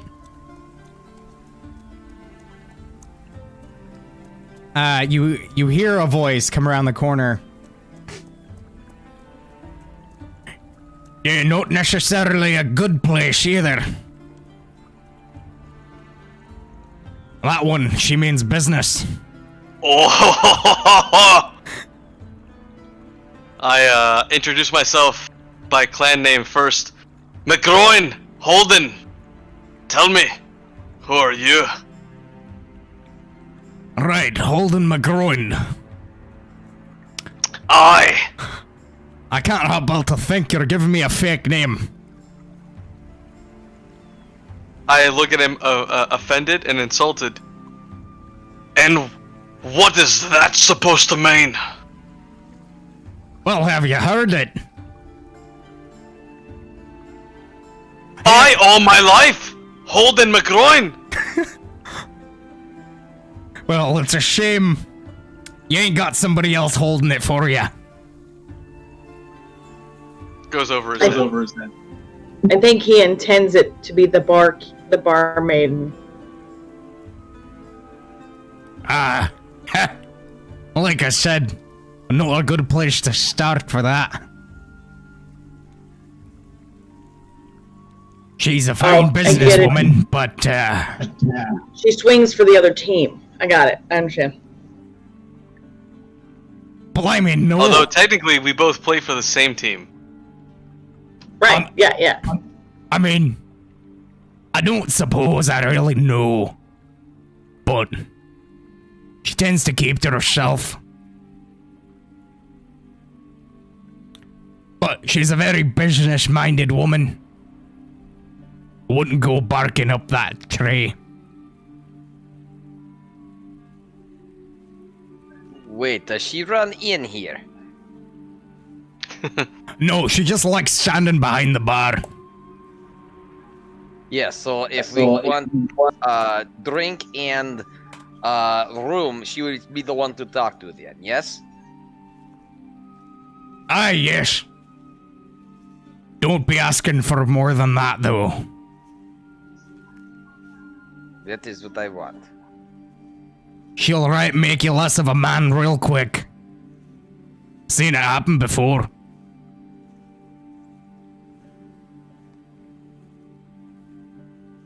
I suppose you either work here or have patroned this bar for far too long.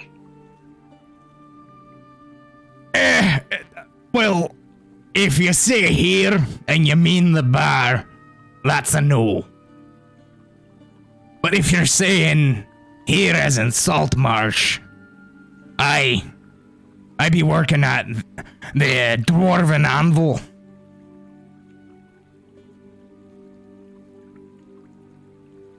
Well, we're actually looking for some more information on that haunted house up to the north. Do you happen to know any of the lore behind it? It just seems that from the person that we talked to, it's just wailing screams and flashing lights. We're actually looking for more of a story. Oh, yeah. You're talking about the old Alchemist's place. Oh, that is much more information than she gave us. Well, it's not exactly common knowledge. Rumor How about has I buy it... you a drink while you tell us about it? Now this guy speaks my language. No Yes, surprise. he speaks Dwarven, yes. Oh, you've got a sense of humor too. Well, I can't be all pretty feathers and a wonderful beak. I have to be more than that. Well, I suppose the least I could do is give you my name. Mr. Holden McGroin. My name is Nevin Granitchin. I do one of the quintessential forearm handshakes. And he returns it with gusto.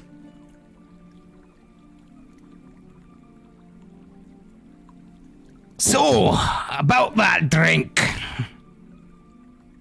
I'll work on it while you get us a table. And I walk away. He I go with Holden. Okay. I want a drink too. I good. was gonna order a round for the batch of us. Okay. Oh, beautiful. Then I'll just sit with our new friend.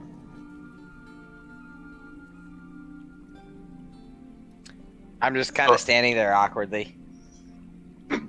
Okay. I order 5 drinks, and I will teach our Gith Yankee how alcohol works. And how to get to the table? Yeah. I was just letting everybody say what they wanted to say.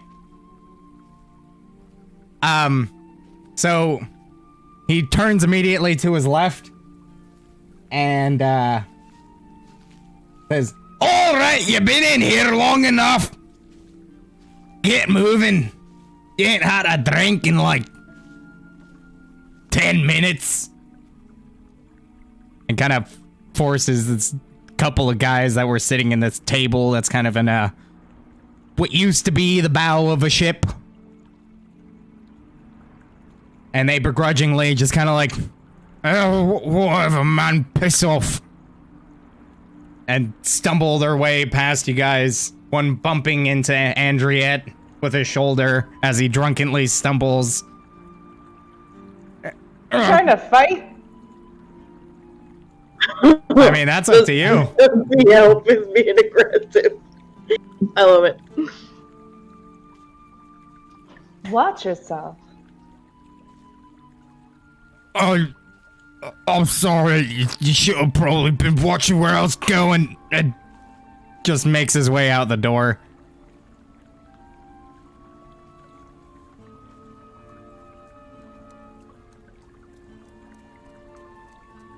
And you now have a table at your disposal. So I get some sort of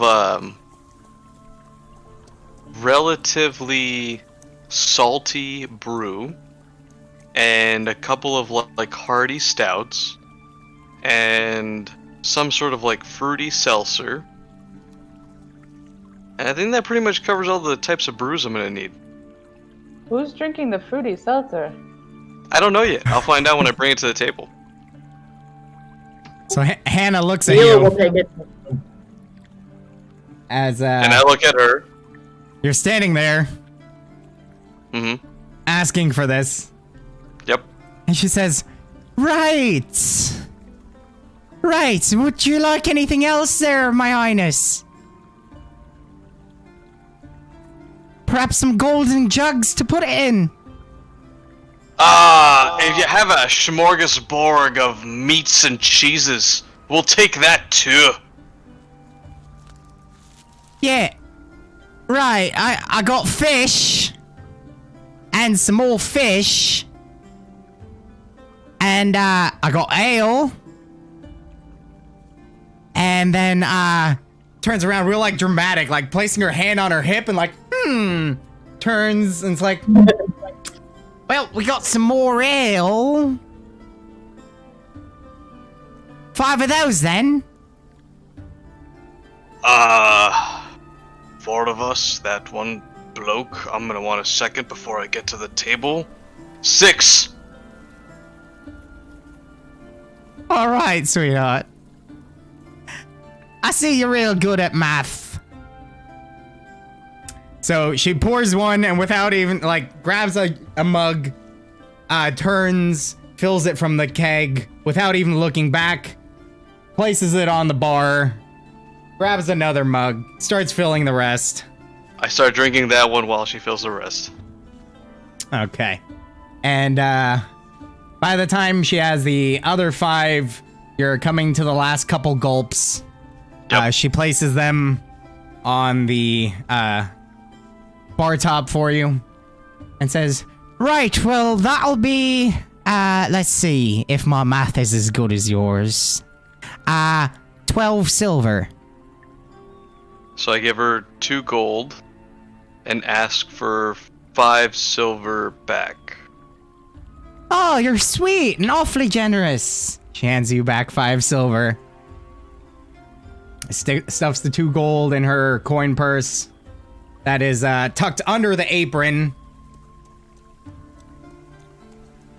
I nod, take my drink, a slight toast gesture, and turn back to the group and find my table. As you were making the toast gesture, you notice she is already off helping somebody else on the other end of the bar. Very business oriented. She's got a ship to run, as it were, and she's running it.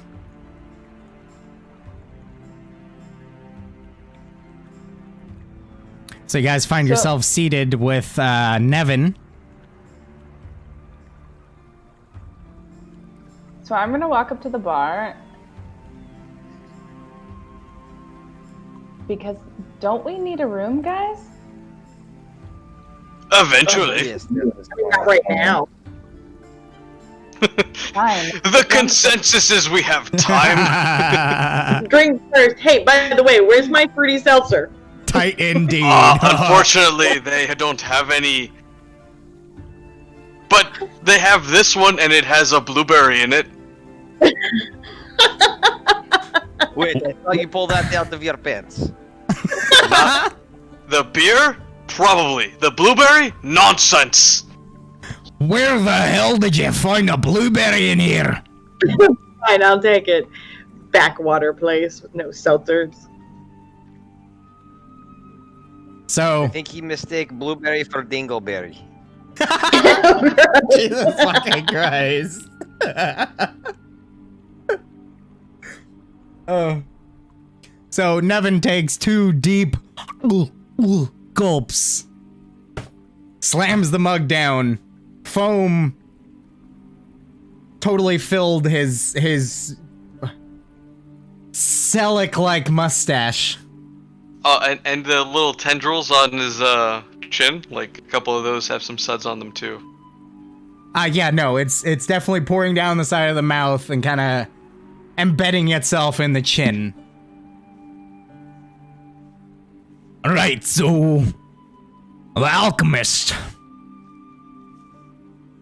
Well, a rumor has it that place is haunted. Be it by the Alchemist himself, or by that dog. By the what? By that dog. Right. That's actually kind of what Nevin looks like. No, I'm kidding. Aw, he's cute. No, he's a very dwarfly dwarf of a man. The one that you find in the player's handbook. That one.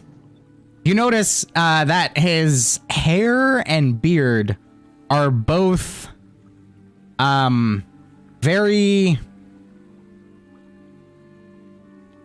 like a slate color.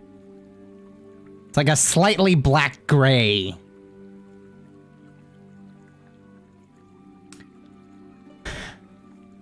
So, like I was saying, it's either by the Alchemist himself, or his creations, or some foul spirits. Like most people, I've done my best to stay away. But people go missing.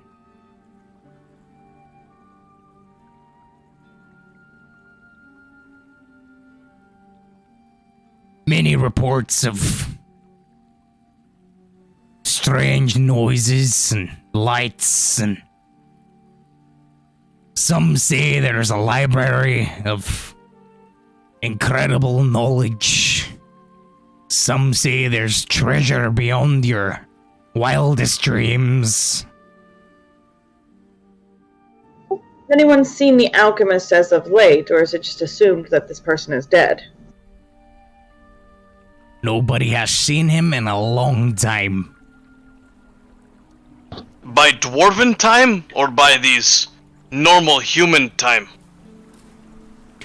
Well, that's awfully reductionist of you, isn't it? I mean, show me a human that lives 500 years, and I'll show you a dwarf that's exceptionally tall. He's like, he just kind of leans in, puts his elbows on the table, leans in, looks to the left, to the right. You ever heard of a lich? I make whatever symbol is appropriate to Thard Har, which is the dwarven god of nature, and shake my head. A disgusting myth at that. Are you saying they're real? Oh, I'm not saying much of anything other than you ask for a human that lives that long. I suppose it depends on your definition of living, though. So are you saying the Alchemist was human? Aye. That's what I hear anyway. You've never met this Alchemist? No. As far Do you as know I of can anyone tell, who has? no, as far as I can tell, that mansion's been standing there haunted or whatever for a century. Perhaps more. I don't know. Details get a bit fuzzy when you start getting to long time frames.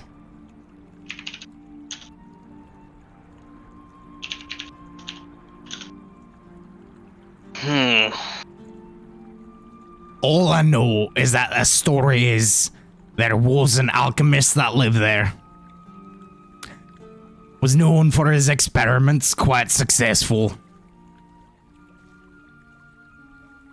What sort of experiments you speaking of? That of brew and magic? Or Well, this lichdom you speak of? I'd say likely more along the lines of alchemy. You know, potions, poisons, balms, salves, all manner of things. Some experimental in nature. Not really sure. Aside from, you know, he was an alchemist. But one day nobody heard from him anymore. And anyone who went looking never came back.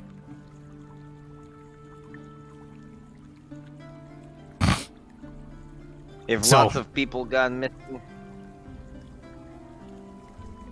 in Oh! this aspect, At first. But as time went on, more and more people decided to stay away. Ill-advised. You know, with the disappearances and all.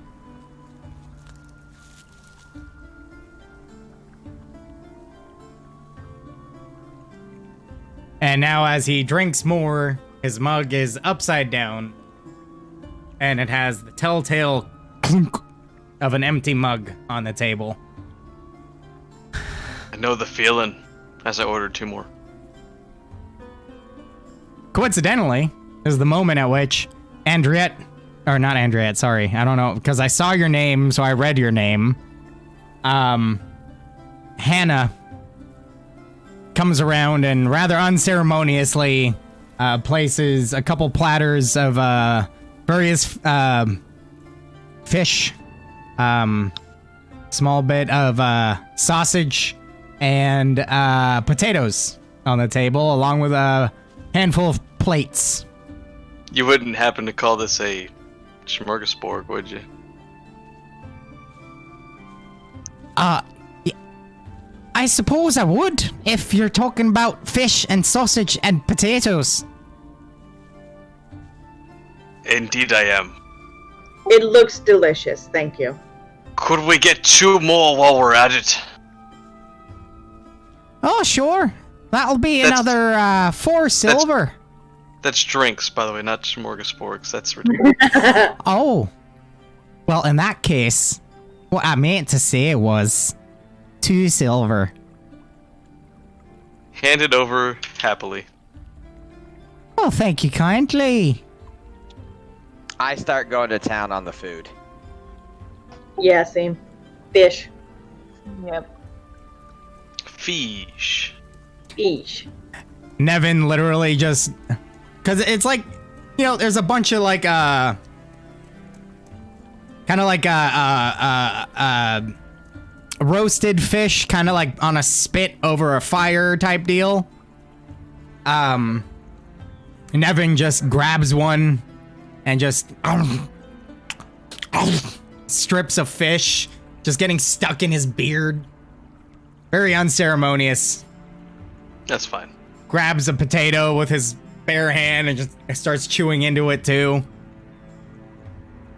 That's a hot potato, but okay. Oh. I do work at a blacksmith. Ah. Yes, the dwarven anvil, he said, if you were paying attention. Aye, an Alaskan listen! Points for you. He is daintily cutting into a fish. Fair enough. Not a moment passes, and Hannah returns and wordlessly places the mugs on the table and returns, collecting some empty soiled plates and mugs from nearby tables on her way back.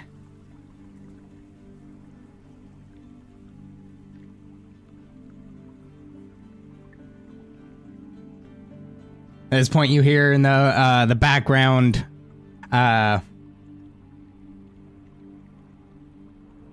what seems to be male voices.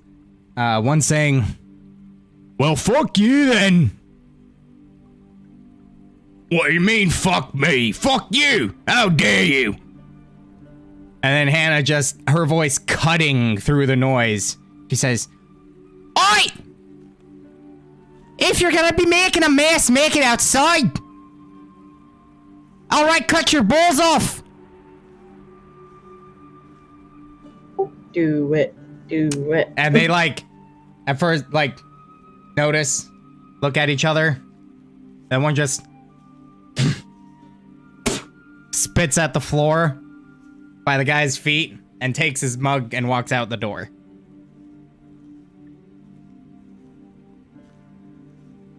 You see that? That guy just... Nevin, you talk of liches before. how much experience you have with liches? Hopefully Well, none. about the same amount as any dwarf that's ever read a fairy tale.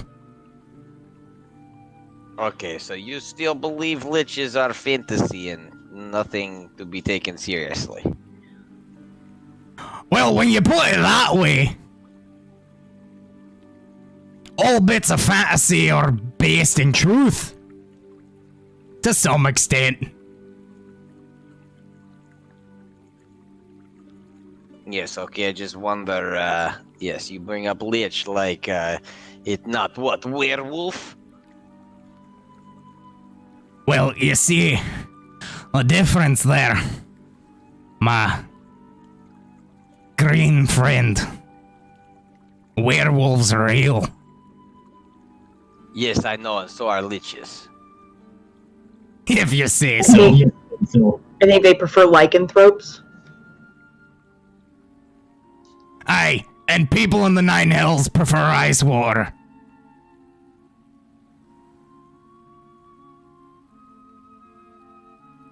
Okay, anyways, so besides creepy haunted alchemist house, is there any other unusual things that go on about here?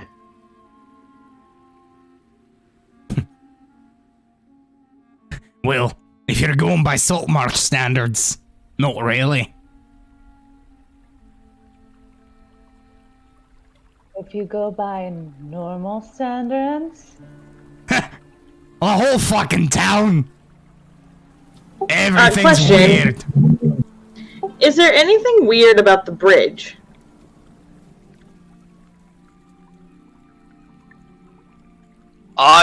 My friend over here had a hard time crossing it without feeling dizzy.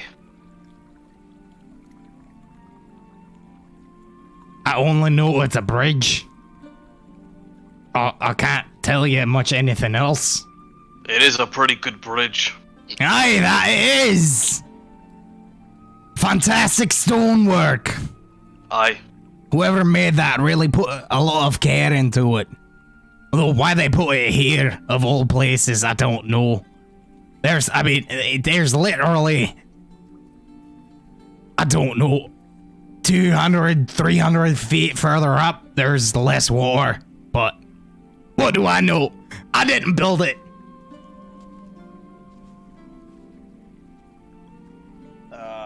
Yes, I have another question. Where is a good, quiet spot away from eyeballs of other people? Well, that depends. I mean, like outside, like maybe like woods or empty pasture, something of that nature. I mean, you could certainly try to find something. Anywhere outside of the town. But you could try the Crabber's Cove. Though that's also not advised. It's an abandoned bit of town. Nobody goes there. Why is it abandoned?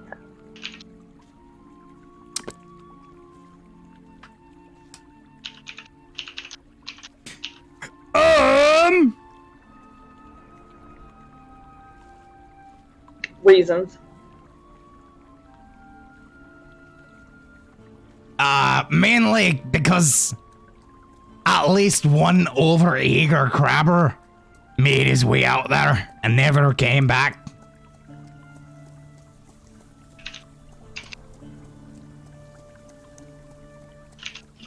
Those must be some big crabs we're talking about.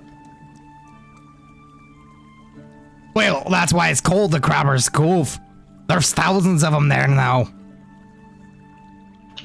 And Sounds delicious.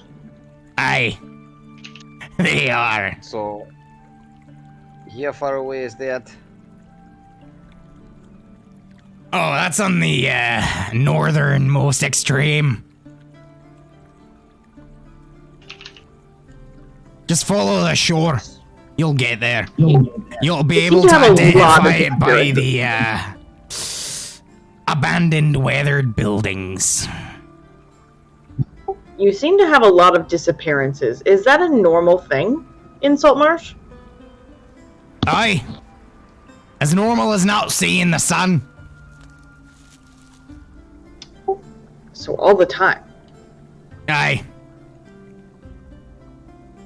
Where else have people just vanished? We've got Crabber's Cove, we've got the Alchemist haunted house.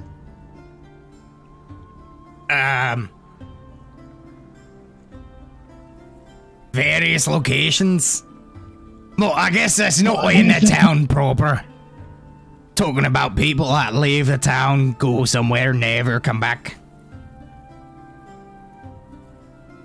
They venture into the wilderness to ne'er return.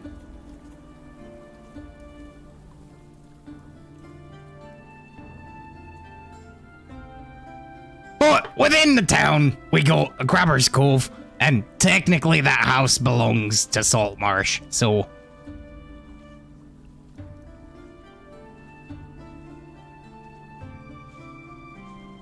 Okay, thank you.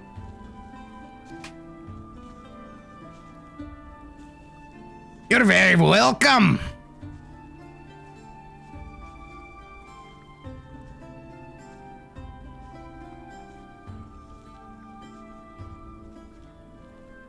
I suppose it's time to talk to Hannah about getting some rooms. Oh, now you want a room. Not necessarily this moment, but tonight, or this evening, whatever time of day it is exactly, that can't seem to discern.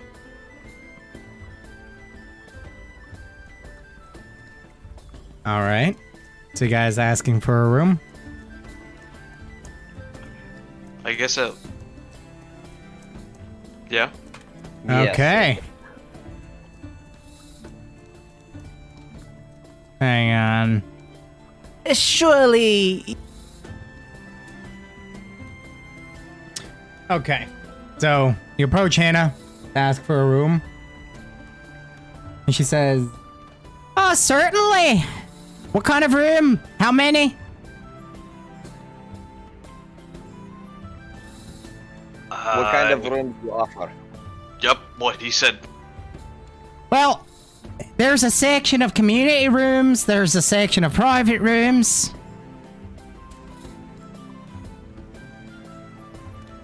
How big is private room? Enough for one or two people. Yes, I will take private room. Very well.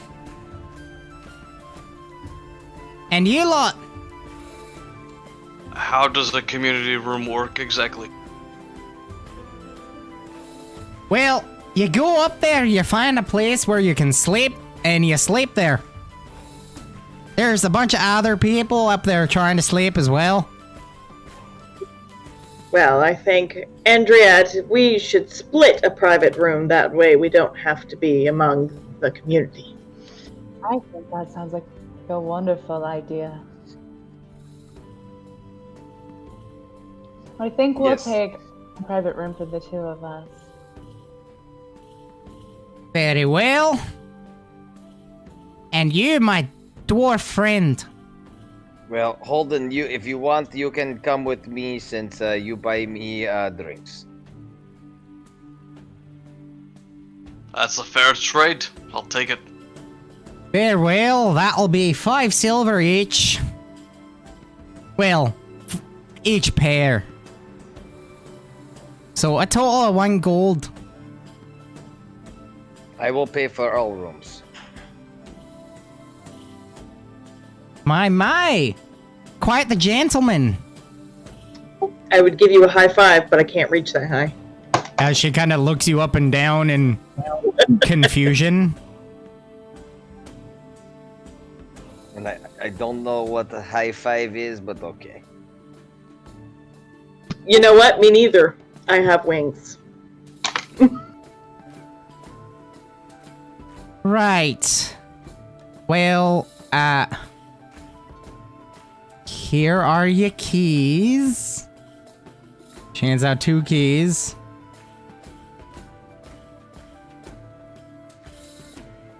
Says they're up on the eastern side. Go up the ladder. You'll see the rooms up there. Thank you. Oh, you're very welcome.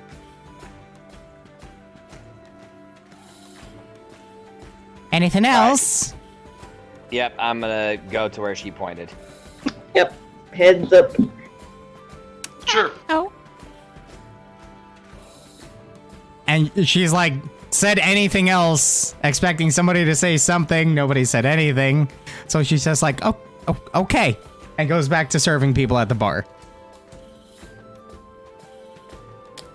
And as you guys make your way up the ladder, it's like 10-foot ladder to go up to the 2nd floor.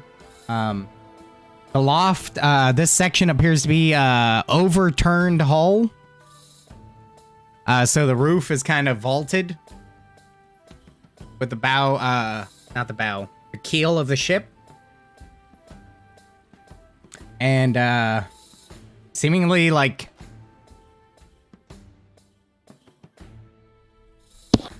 sections cut out and rebuilt to segment off rooms. You see 5 rooms along the length of this segment. All the doors closed. Do the keys have numbers on them, or do the doors have numbers? Nope. Oh, so we're just Oh my trying God. Which door? Door number 1, door number 2, door number 3? So I'm gonna hold up my key and ask to see the other key and see if they're the same type of key or if they have different mechanisms. So they seem to be similar keys in the sense of if you go to the store and buy lock sets, all the keys are similar in make, but distinct to the lock. Yes. So they're of similar make, but the actual teeth on the keys are different. That's what I'm looking for. Okay, so I just start sticking it in keyholes. Okay. You try the first one. Nope. Go to the second door. Nope. Third door. Clunk. Opens. I have found my room. I think me and Neela are gonna do the same if we want to sleep in a room. Okay. So Yep. you I knock on the door first and be like, I hope no one's in here. Housekeeping. that happens and about like a second passes when you hear from the adjacent door. Keep it quiet out there.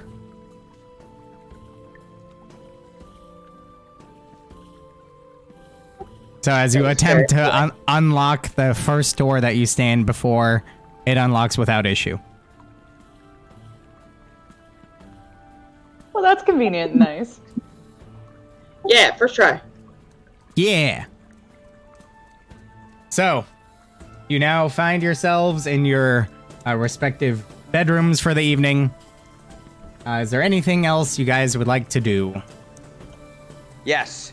I'm going to take, once I get into the room, depending on what Holden's doing, I'm going to prepare for this, but I'm going to spend 1 hour doing my training circuit, and then 1 hour doing my sonic circuit with my mage hand. Okay.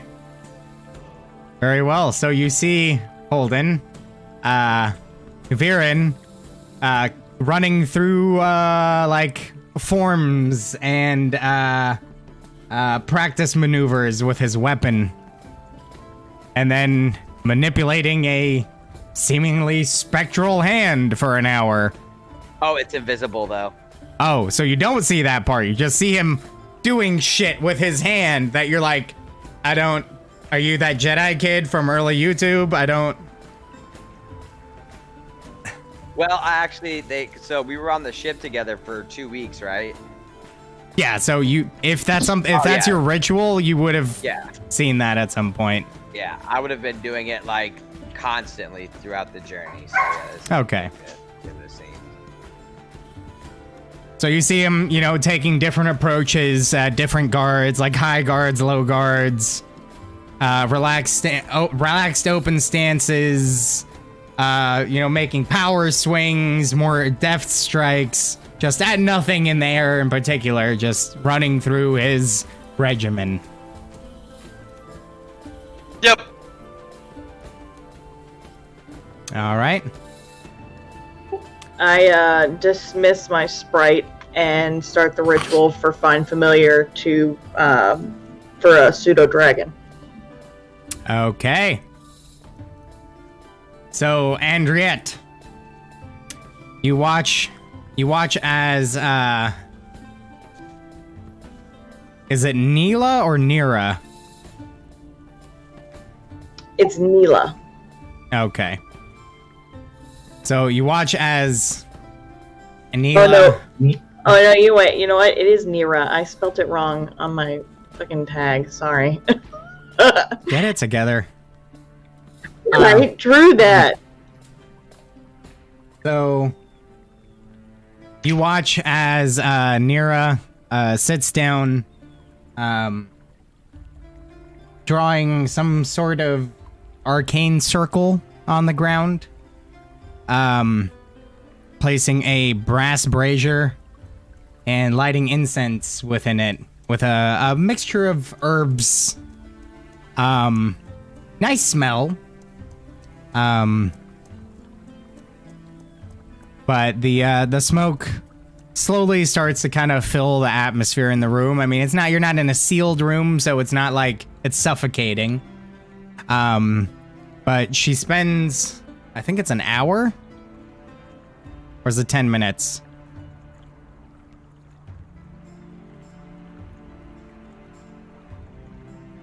It's an hour. Okay, so she spends an hour kind of sat within the circle, concentrating, making, kind of in like almost like a prayer stance, occasionally making some somatic gestures in the air, muttering some arcane words that you're not familiar with. Occasionally, until eventually a dim glowing, almost like orb begins to manifest just above the brazier. And after the hour is completed and the final incantation is spoken and the final somatic gesture completed, there now appears before you a pseudo-dragon.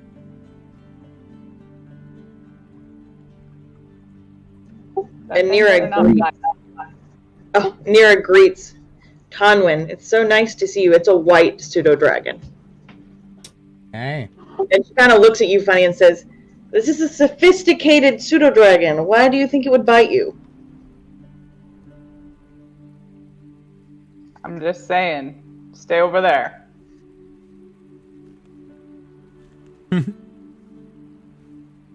Fair enough.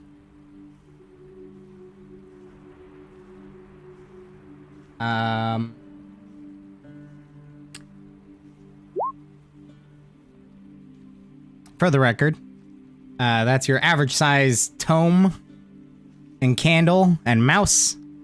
And that is roughly what a pseudo-dragon looks like, except this one is white. I sent you a token in the Facebook chat. Oh. I don't have...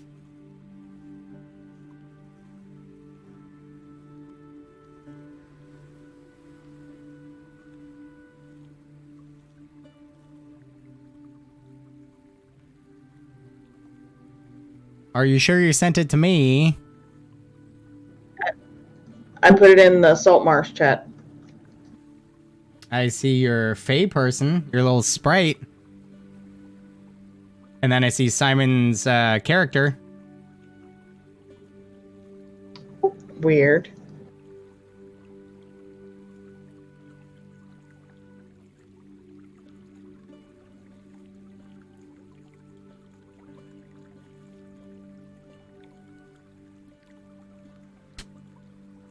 Okay, I sent it to your messenger.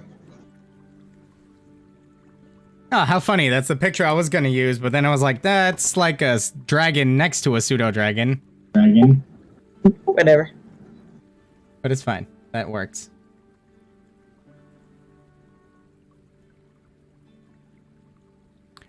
So...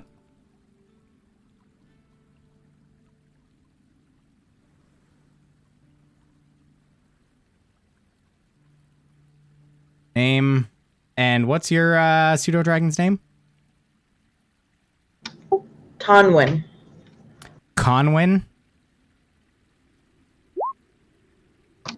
Tonwin. Ah. Because I was thinking like Conway Twitty.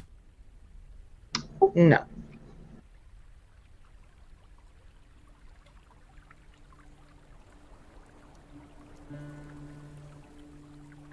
There you go. Aw, he's cute.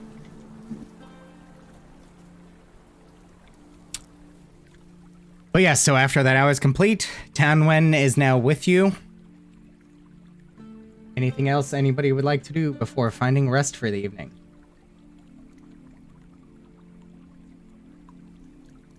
I'm good. Golden. All right, so guys, lay down. Basically, would have each one of these rooms has a roughly queen-sized bed in it. So you would have to share beds, or someone sleep in the bed, someone sleep on the floor, or whatever. Dragon's not allowed in the bed. I'm the big spoon. You're literally a thimble to a ladle. And yet he feels safe in my arms nonetheless. I think you're more of a jetpack than a big spoon. That's only if he has Mexican. Oh god.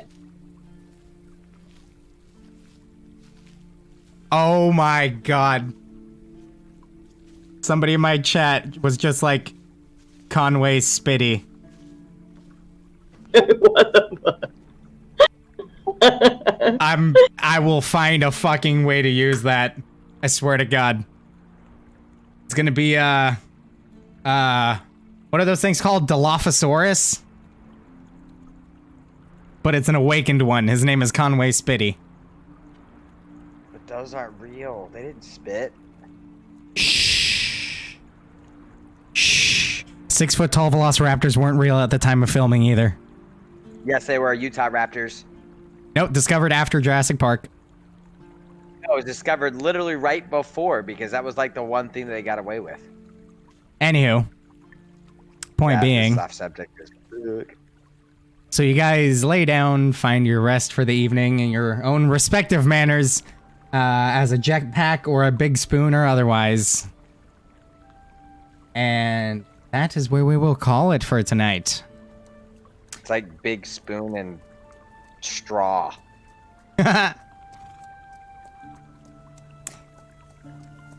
Guys found some information on the haunted mansion. As much as you were likely gonna find, if we're being honest. Got some leads there. Found some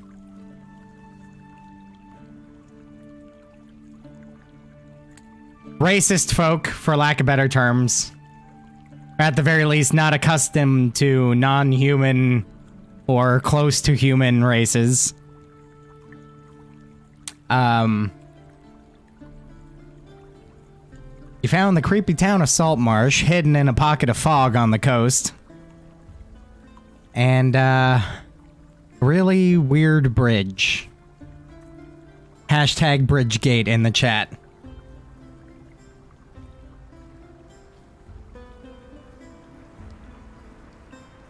Yarp. That's what we'll call it. And we will pick up again next Wednesday. Correct, Simon? The 17th? Yes. Yes. All right. Our next session will be the 17th. I will be attempting my best to find a way to post a calendar in the Ghost of Saltmarsh chat on Discord to keep the planned game days posted at least a month ahead of time. So if there's like a need for a pattern, for the most part, the way it works is if we play one Wednesday, we'll play the next, or I'm available the next Wednesday, but then 2 Wednesdays in a row after, I'm not available. So it's like 2 on, 2 off, more or less. Yeah, pretty much. So we played this Wednesday. We should be able to play it next Wednesday, and the following one will be and then no-go, 2 Wednesdays in a row after next one. Yeah, I'll be in the field for the so that'll work perfect for me too. There you go. Sweet deal. That good with everybody? Works for me. Yeah. Hey, so I had Sweet. another thing real quick, since we were like traveling together and everything. Is it like, I know you've got in the Discord the actual chat for Saltmarsh, like if we whatever we want to share with what we would have shared with each other on the journey, just so we kind of have like, hey, this is generally about, you know, what my character would have said while we were journeying together, kind of thing.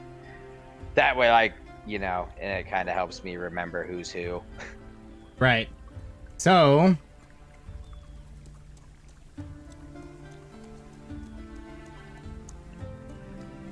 I made a new channel called GOS Character Talk.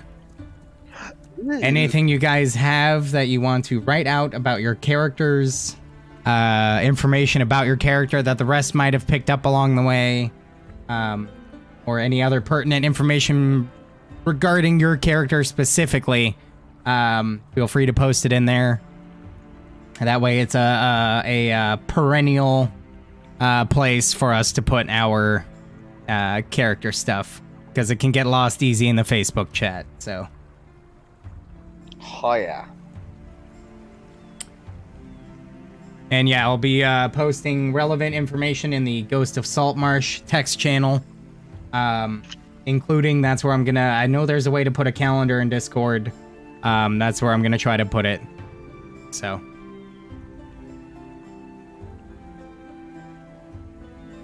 but yas.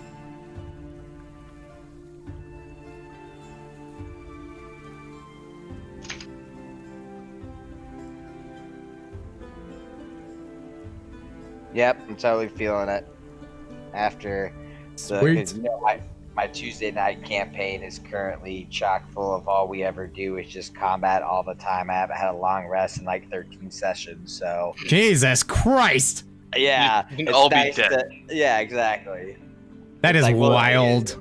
It's like combat will last like 4 sessions and we'll still be in the same area of combat at this point. So yeah, like we're on this is the 3rd session. Like the last session was our 3rd session of the same combat that we've been on. So Jeez. yeah, it's tasty. I see. I have the opposite problem with my epic level game that we play on Thursday. It's all politics and lawyer shit, and just I'm like, I'm a 20th level wizard. Can I just do my 9th level spell, please? Just Right. I can't please. wish for you to shut the fuck up. Jesus Christ. I fireball 9th level. Just shut up.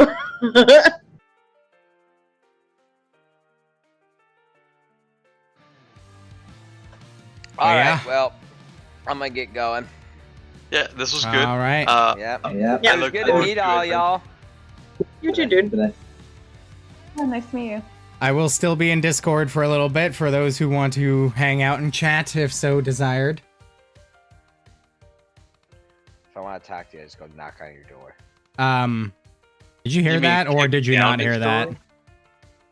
What? I said I was gonna be on Discord for a little bit if anybody still wants to hang out and talk. Yeah, no. Yeah. And his response was, "Fuck you! I'm just gonna show up." Fair enough. But yeah. All right. Y'all have a good night. Likewise. Peace out, dude. Yep. Bye. Kisses.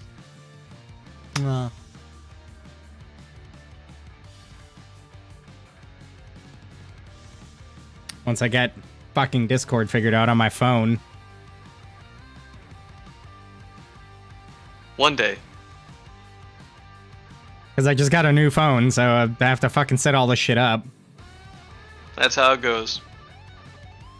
Until it knows too much, and then you're like suspicious of it. Like, why do you already know that? I didn't tell you. Oh, it already knows all my login information. That's not concerning. Robots.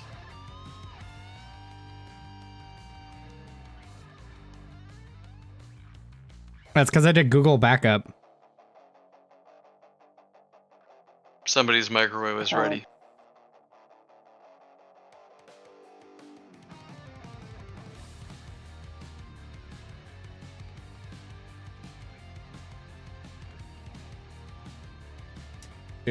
Once I can fucking figure this shit out.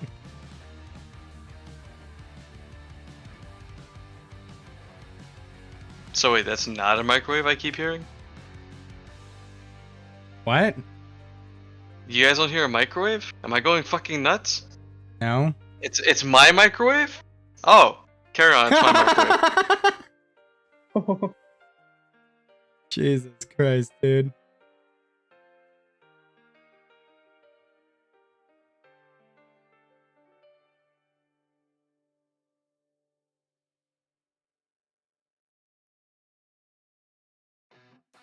Jeez.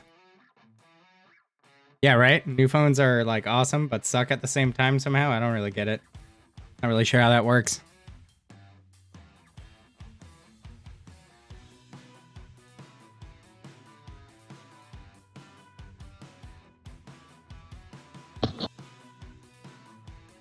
Oh god, now I'm trying to set up this fucking authenticator again.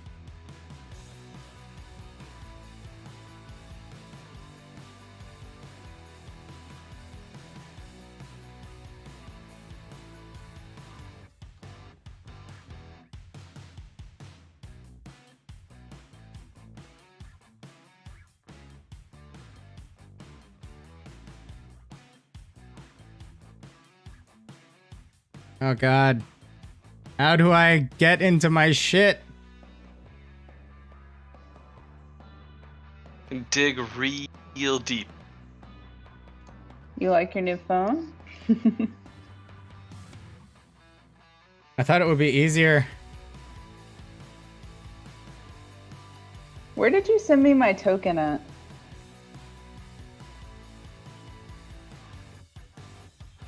Facebook chat, I think.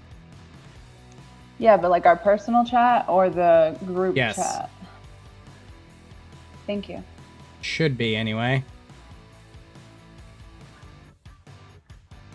Yep. Dude, we talked. This is gonna take me an hour.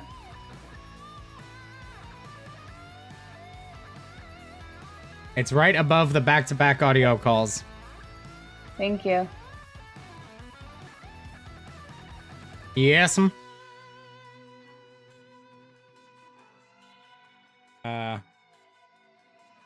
Yeah, the worst part about a new phone is I have to fucking...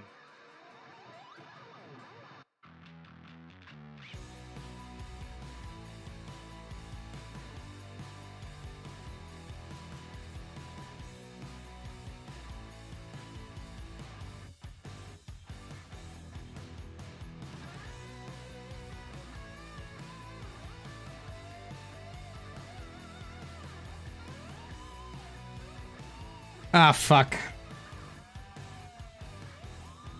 What's wrong?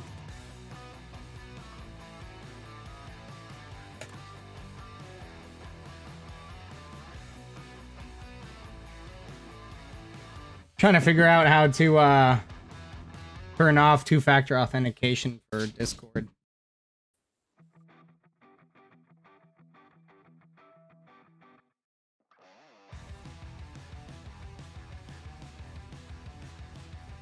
Sure. Have to figure out how to do that. Yeah. Can do, Bugaboo.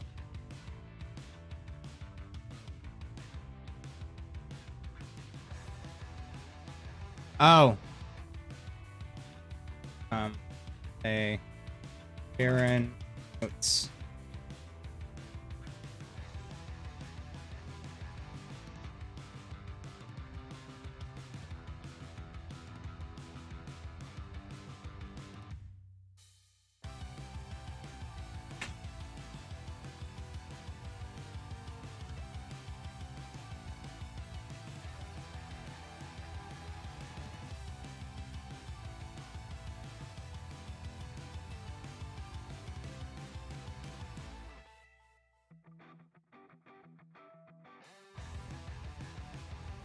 Okay, well, this is a pain in the butt.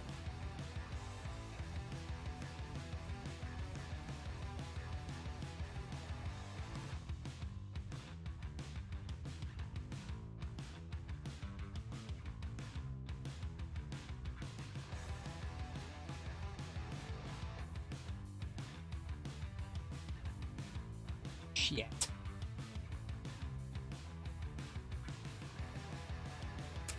What a pain.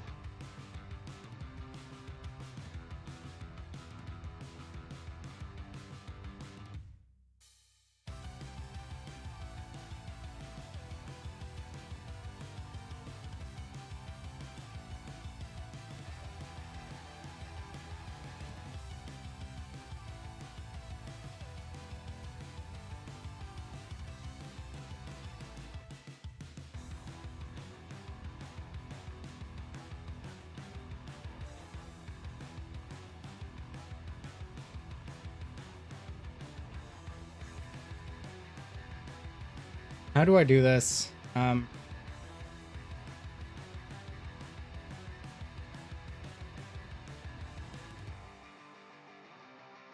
Really hope I have that QR code.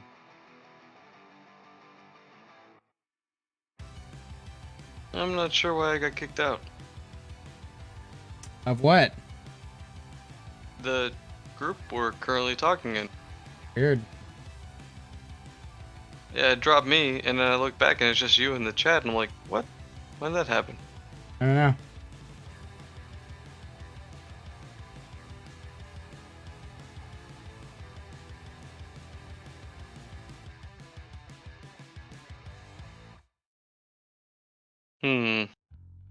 This whole, after his death, I swore off love as a detour I no longer have time for, and vowed to never lose sight of the mission again.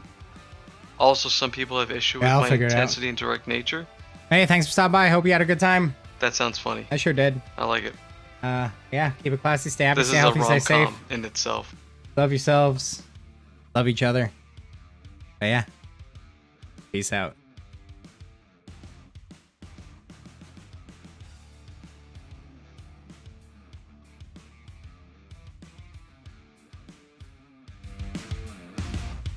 Right?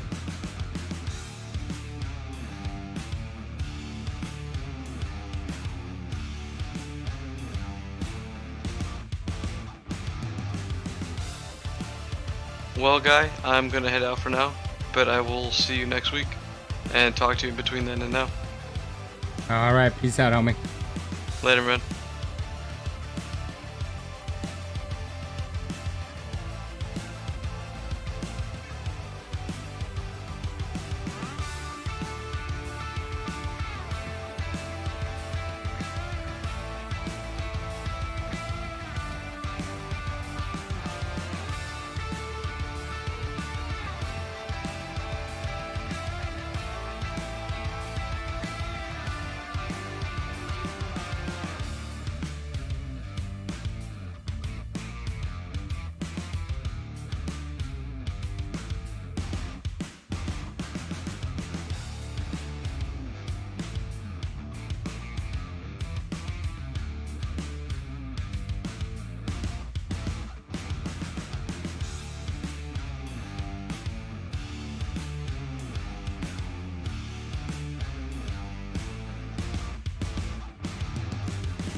Thank you.